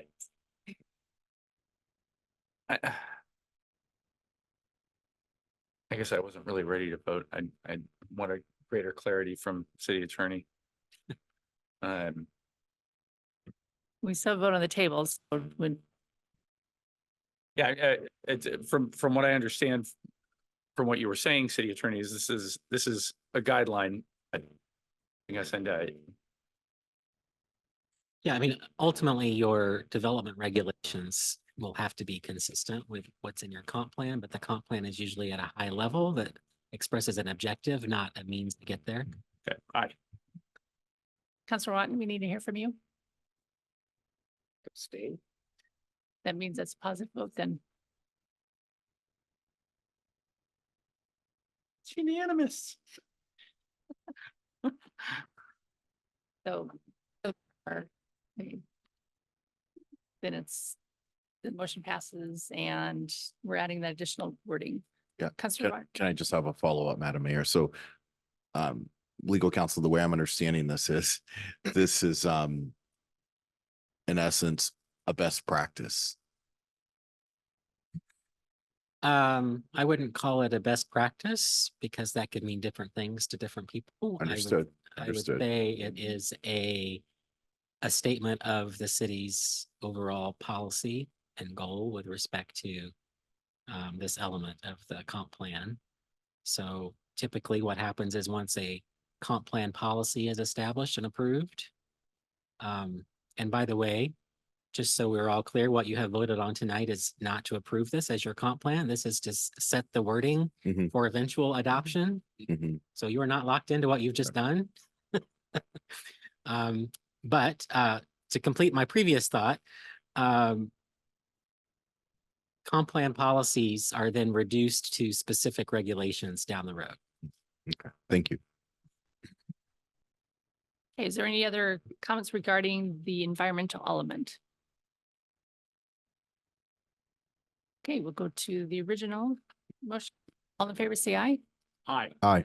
Any opposed, nay? And it's unanimous. And congratulations. This is the final element for the comprehensive plan. So nice job.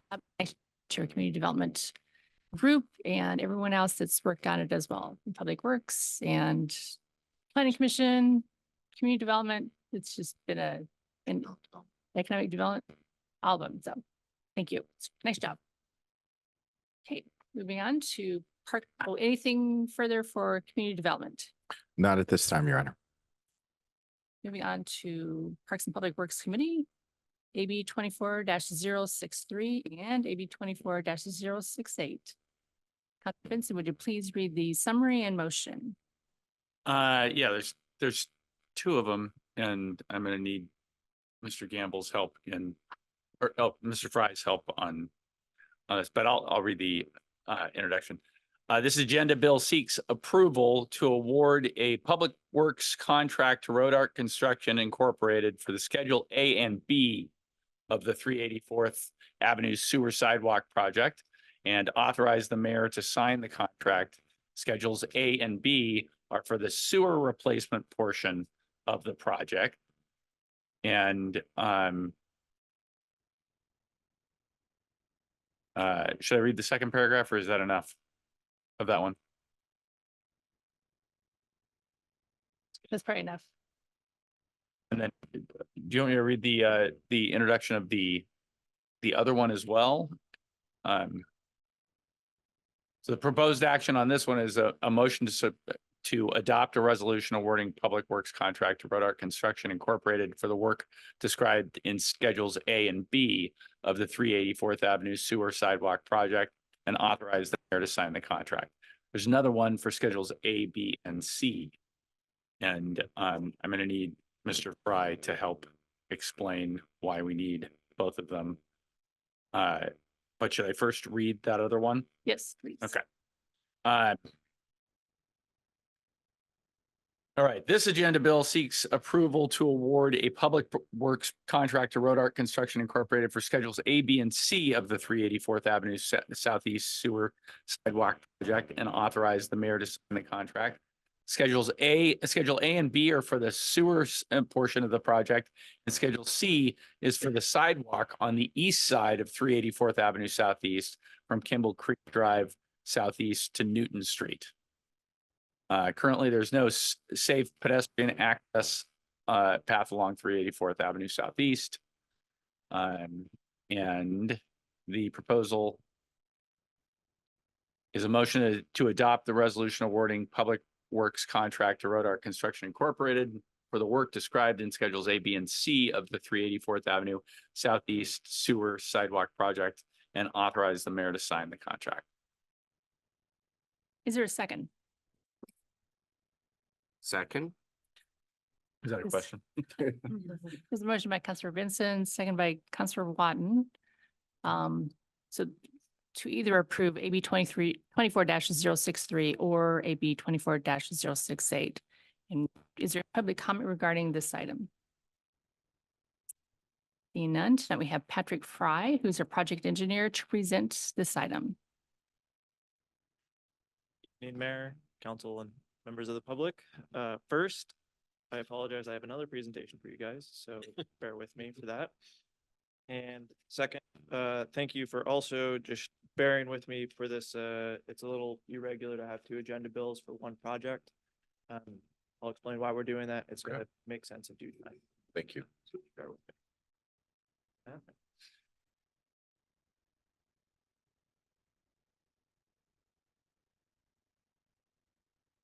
Right. Exactly. So this is going to be for Agenda Bill 24-063 or Agenda Bill 24-068. It's one or the other. And so just to get your guys' bearings, this is on 384th Avenue Southeast. It's a little hard to see. And 384th is about 2 blocks west of us right now. It's Honey Farm Road is what everybody locally knows it as. And the section that we're talking about is from Newton Avenue down to Southeast Kimball Creek Ave, and that's where the Encompass Childhood Development Center is for reference. And what we are proposing is to replace the existing undersized sewer in time for that casino expansion, as well as put in a 6-foot wide sidewalk on the east side of the roadway. And that east side of the roadway is lookers right on the map that we're looking at right now. The Encompass side. The Encompass side, exactly. And that would have construction starting this summer. And the scope overview for the sewer, it's to abandon the existing 10-inch sanitary sewer line that has a reverse grade in it. install new 12-inch PVC sewer main with additional capacity to serve the casino expansion. It's also adding stub outs to property lines to simplify future hookups to sewer. So those are the folks that are currently on septic tank. Just adding stub outs to the property line so they can hook up in the future if they want to, but it's not requiring anybody to. And maintaining sewer functionality throughout construction. And it would be completed by December of 2024, absolute latest. I wouldn't expect it to take it that long, but that's the deadline. Scope overview for the sidewalk is this picture. It's looking as if you are walking from Encompass to downtown, down the middle of the roadway. And it's so there's a 6-foot sidewalk on the right-hand side of the road there. It's adding curb and gutter off of that sidewalk. And so that also means that a storm utility drainage is going to be added. So there would be drainage improvements along the roadway. And then also as a cause of installing a new sidewalk in there, we actually have to shift the entire roadway over a couple of feet. Not that you would really notice a whole lot, but there would be a road shift. And also, just for reference as well, a new block wall would need to be installed right about where you can see on the right side to support the new sidewalk. When you say a couple of feet, do you mean a couple of feet? Or, okay, so it wouldn't be the full 6 feet that No, the sidewalk? I literally mean 2 feet. 2 feet. Yep. All right, and so why two agenda bills? So AB 24-063 is just the sewer portion of this project. And so that includes schedules A and B of the attached bid tab. That's part of the attachments. I'll also be showing that to you in a moment. It does not include that sidewalk portion. That's going to be Schedule C in that bid tab. Meanwhile, AB 24-068 is the sewer and sidewalk portion of the work. It includes schedules A, B, and C of that bid tab. And so that would be superseding AB 24-063. So we want to approve one or the other, one with the sidewalk or one without the sidewalk. And so essentially it's just allowing you guys to make a choice here. And meanwhile, not delay things. And so here's the bid results up here just for reference. Not expecting you guys to memorize every number. I really just want to emphasize that, hey, we got 7 bids here. So it was very competitive. I would say all of the schedules actually came in below the engineer's estimate. Councilor Benson? Yeah, I think before we get to this, can you go back one slide? Because I think the big question that we're going to have is why would we choose 063 over 068? We'll get into that when we talk about the budgets. But I'm antsy about it right now.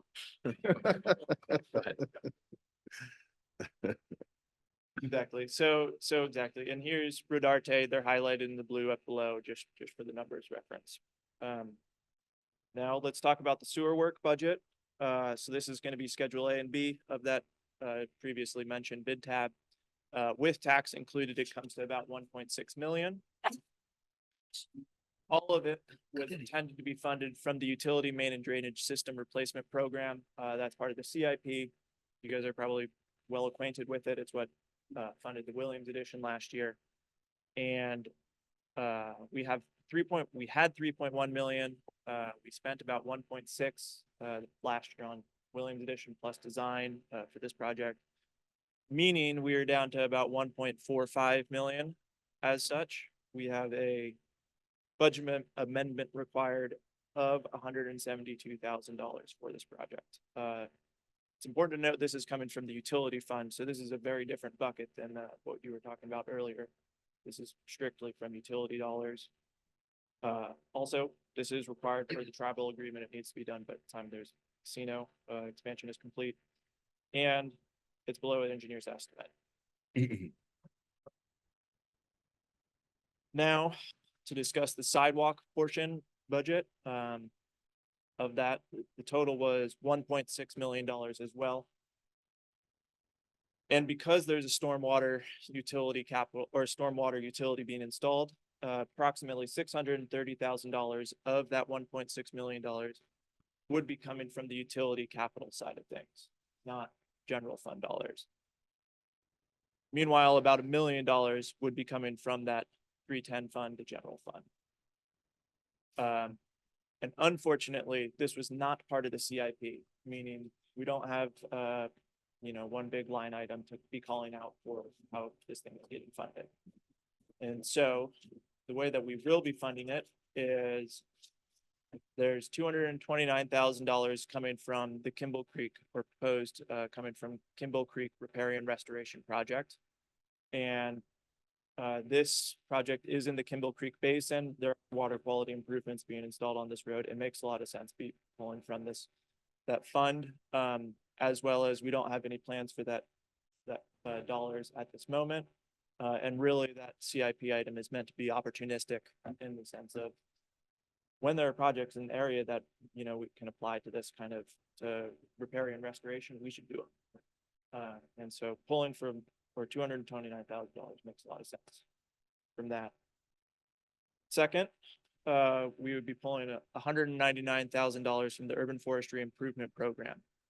This is not the urban forestry operations money. This is those street tree replacement projects that happen up on the ridge. There was I think it was Stellar Way a couple of years back, and then it was Autumn Ave this past year. And this was $199,000 that wasn't spent, but budgeted for on last year's project. So this isn't preventing this year's project from happening. There isn't a project this year happening. This was just money that was allocated towards it, but then bids came under an estimate. We have extra money. And it's important to note as well that urban forestry is funded through stormwater as well. And so that's why it also makes sense to be pulling from that.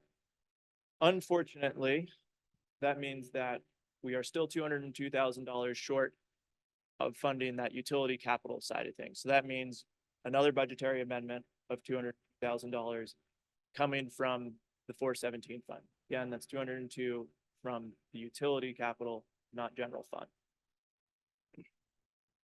Moving on to the non-utility, that $1 million that we need to figure out how to fund. $500,000 is funded through a TIB grant. That's Transportation Improvement Board grant. So we have $500,000 for that. Second, we have $81,000 coming from the street resurfacing program. We just got bids back. We have plenty of money left in that, or we have the $81,000 left for this project.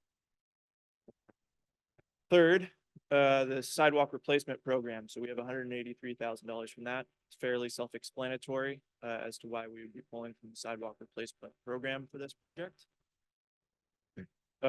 Fourth. Councilmember Johnson. So on the sidewalk replacement program, I think that I remember being told at some point recently that we don't actually tend to get that many reports to fill out the budget or the CIP as listed for that dollar amount. That was a big word salad. I'm so sorry.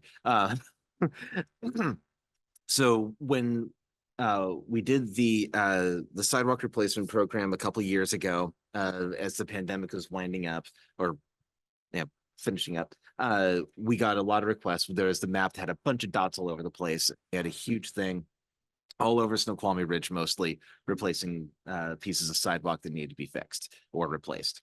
But then in the following years, that number went down somewhat substantially. Is my memory correct? And that number there, therefore, makes sense. So that we aren't really needing that much money anymore for replacing those uneven sidewalks. Yeah, so 2022 was our biggest sidewalk contract.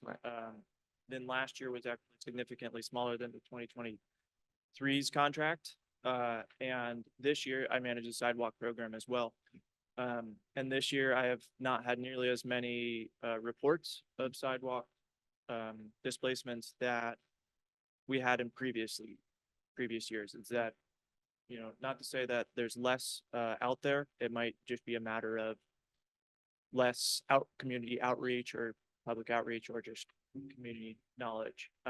That being said, our parks team actually is just now as in this week or next week, starting out with a grinder. So we will be grinding and so it's beveling the edges in-house.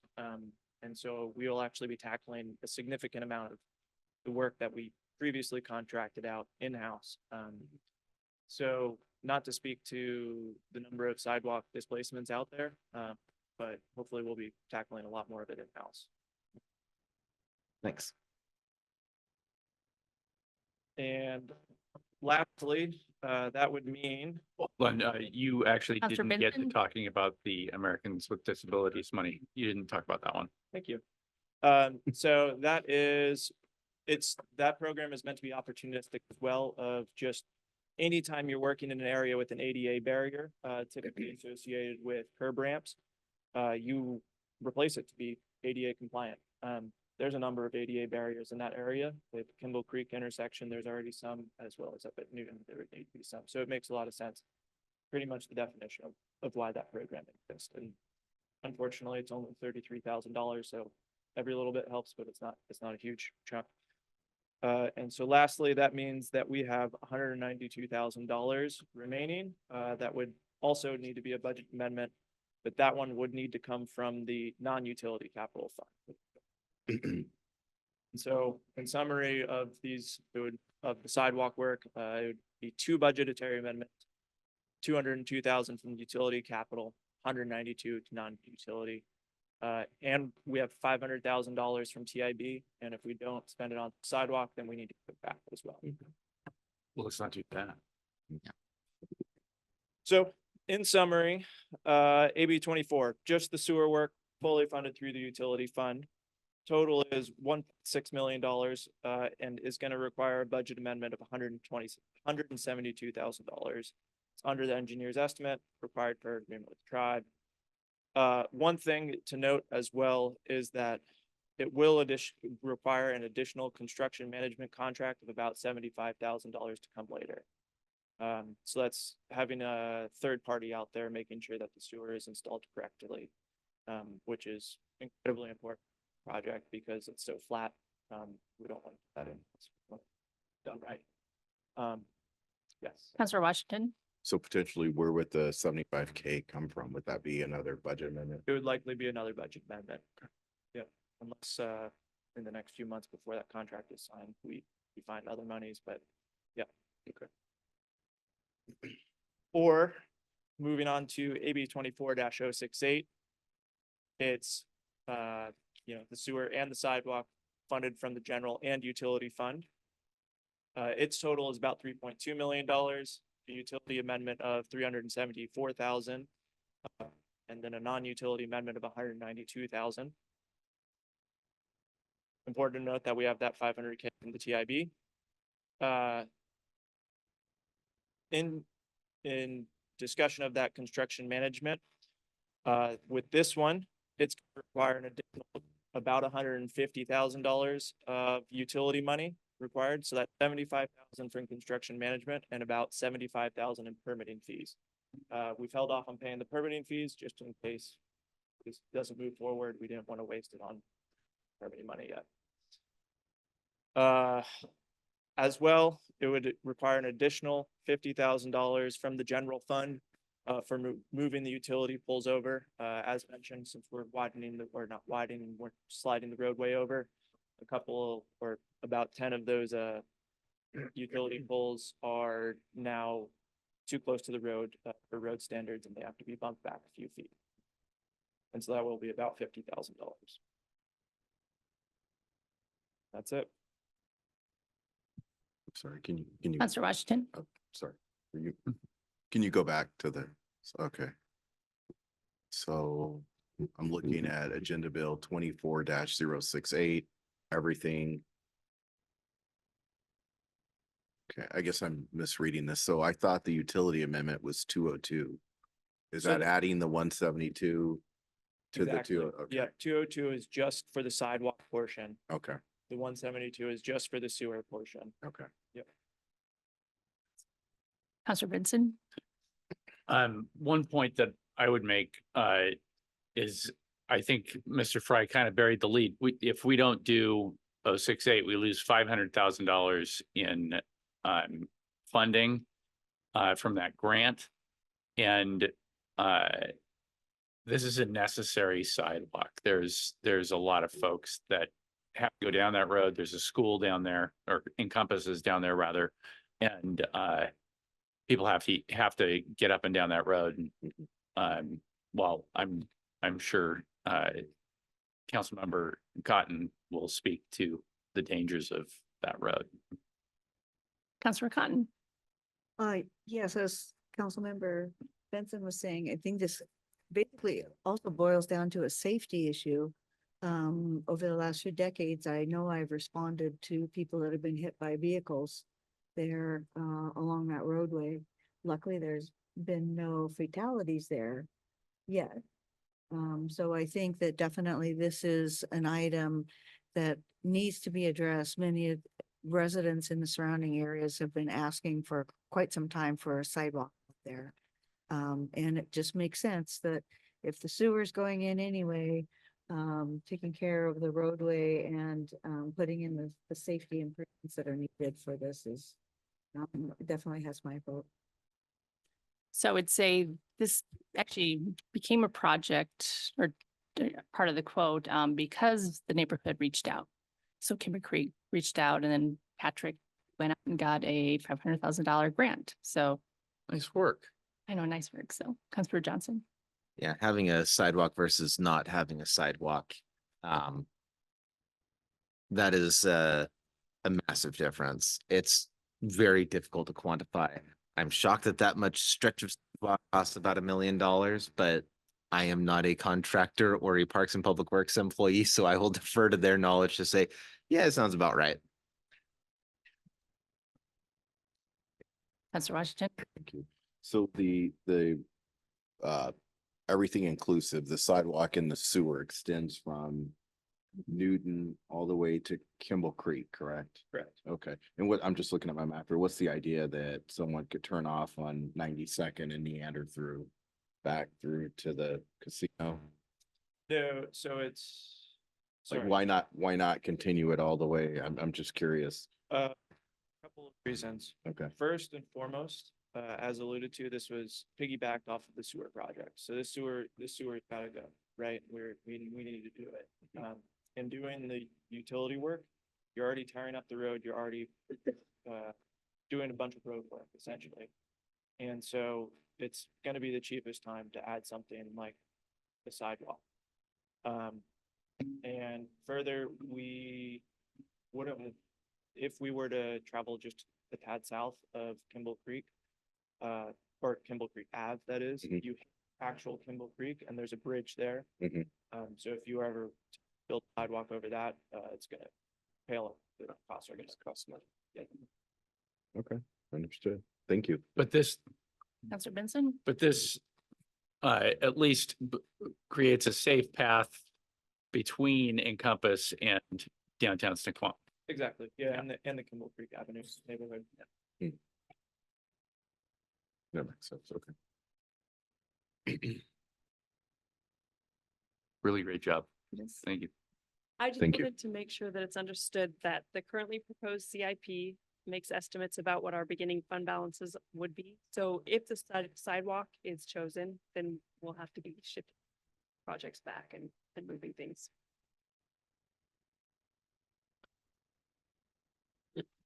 Councilor Benson. Can we hear from Mr. Gamble on what those projects would be? I would say there's a couple steps we'd want to take first. One, confirm like what our total spent will be. So it's gonna depend on how good we feel like our estimates, 1,000 for construction management, or the 50,000 from the utility pole replacement. So we assume all those are very accurate. I think we're gonna be looking at some timing and maybe some considerations with the transportation projects and the restricted transportation fund. So we have a couple options. We could look at shrinking some of the programs to kind of match up. There's a lot of ways to do it. We have both access to both funds at that time. So looking at what was your total number for the non-utilities, 192,000. We'd want to look at the transportation packages or one of the projects. There's a lot of options. What example? Yeah, so we could delay a project such as let's see, we have 2 bridges that are going in, which will be a conversation for next week. We have Meadowbrook Bridge, which could consider different scoping efforts. We have potential to reduce scope in some of the programs to specifically address this. So we could, and I think Councilmember Johnson alluded to this a bit earlier, the conversation of reducing the sidewalk program. It could be captured that way as well. So we could do some minor tweaks to a bunch of the programs to kind of capture this, specifically looking at that sidewalk ADA proposed. But I would specifically look at transportation. It's harder to justify the access to those dollars a little bit. Apples to apples. Got it. Apples to apples. So council got the decision to make whether to approve AB 24-063 or with the sidewalk 068. Councilor Benson? Is the motion already made? The motion, are the motions already, we did 2 of them at once, which is very confusing. Yeah, what'd you say when you read it in? Huh? What'd you say when you read it in? City I read attorney both of the Linehan motions. will re- helps with that. Were both of the motions made so that a discussion could ensue? So one of the motions would just die. Or you could vote it down if you wanted to zero it out and vote to approve the other motion. If we approve the other motion, then the other one would be, we don't have to vote to, Yeah, if no action was taken on it, it would just be dead, or you could Okay. actually have a vote to. so you would select which one you want to vote on. So Councilor Benson, you had, Well, I would want us to vote on 068, including the sidewalk. I don't know how we leave that sidewalkless. I would second that. has been moved by Councilor Benson, second by Councilor Cotton for AB 24-068, which includes this sidewalk. Yeah, Councilor just to be Johnson. clear, I thought that what was on the table was already both of them. So do we need a motion to strike AB 24-063? Whoever made the motion could withdraw it. I'm going to withdraw that motion. The very first one, What's that? the very first one. The that 06, voted on. 063. There you go. Yeah. Who seconded it then? I'll second it. No, who No. made the original second to be withdrawn? You did. I did? Well, then I concur. I just said. Excellent. What in the world is going? Do any other, Well, he made a motion to. Yeah. Yeah, so I just second the motion. this one, So it- right? and Yeah, we so withdrew the 063 previous. dies. And then now we. No, I vote. withdrew that motion. He also withdrew his second, and we're Okay, just okay. looking at 068 now. Okay. I believe that was second. Beat me to it. so. Yeah. Is what? Well, I have it previously and originally. So any other discussion? Councilor Watton? Okay, I'm gonna chime in. I think that it makes a lot of sense to do the sidewalk at the same time.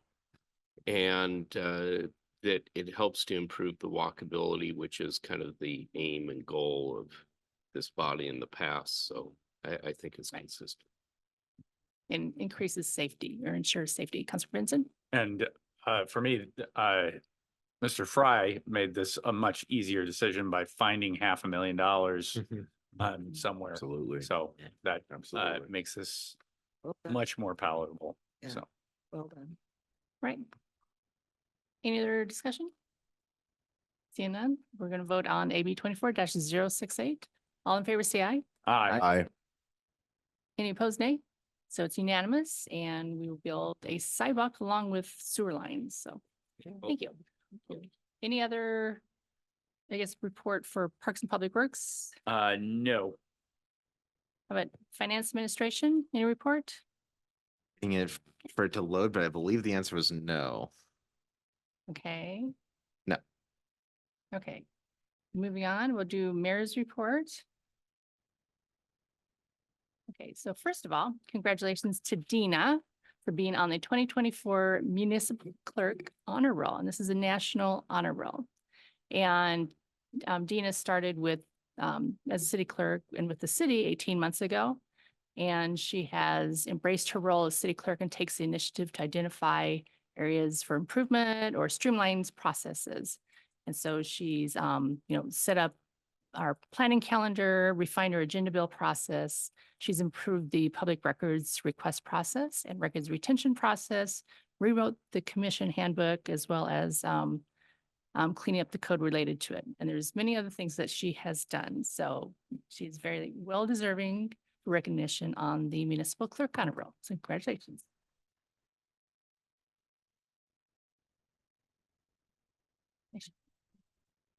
Also, we didn't get a chance to report this last time, and probably you already know because I think it was in the direct reports, but congratulations to our fire department. So we had a 4-member peer team visited our fire department late April for the reaccreditation process. And the team commented the department and the city on the overall department presented recommendations for improvement, but they are recommending for reaccreditation. So they were impressed with progress we have made, and we have maintained that. We originally accredited 5 years ago, and so we will be going back to Atlanta and meeting with the overall committee and hopefully being reaccredited. So congratulations.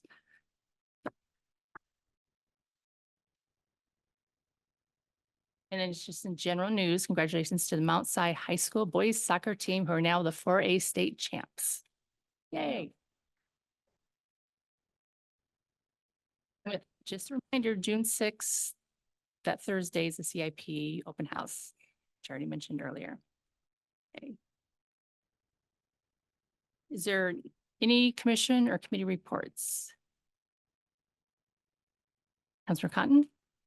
Yes, last week, at the EMS, the Medic One EMS Advisory Task Force, the general meeting, it was decided that that particular levy will not go forward until the general election in 2025. So no competition with any of our current public safety bills that we're proposing. Great, thank you. Any other, Councilor Johnson? Yeah, the Planning Commission made the recommendation to forward to the Community Development Committee and then onward toward Council for some trying to remember what the right phrase is, amendments to the mixed-use final plan with regard to retail on Center. So we can look forward to reviewing those recommendations as well. That's been, what, 2.5 years coming since we started all that. Excellent, thank you. Any other liaison reports? Do you have some? Well, liaison. Can I do anything besides liaison? In a moment. I'm gonna Sure. allow it. Commission, committee liaison, regional. Yes.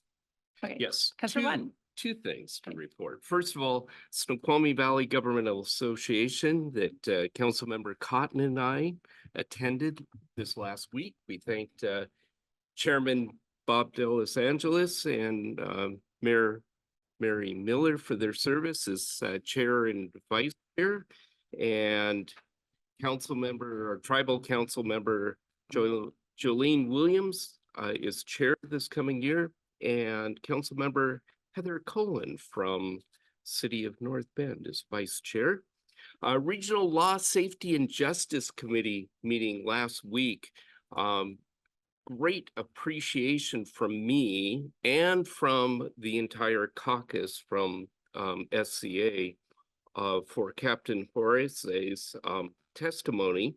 We talked about caseloads and cases that came through the prosecutors in Superior Court, but what the discussion was missing was the boots on the ground of people actually dealing with the crime that's happening, and violent crime across the county is up.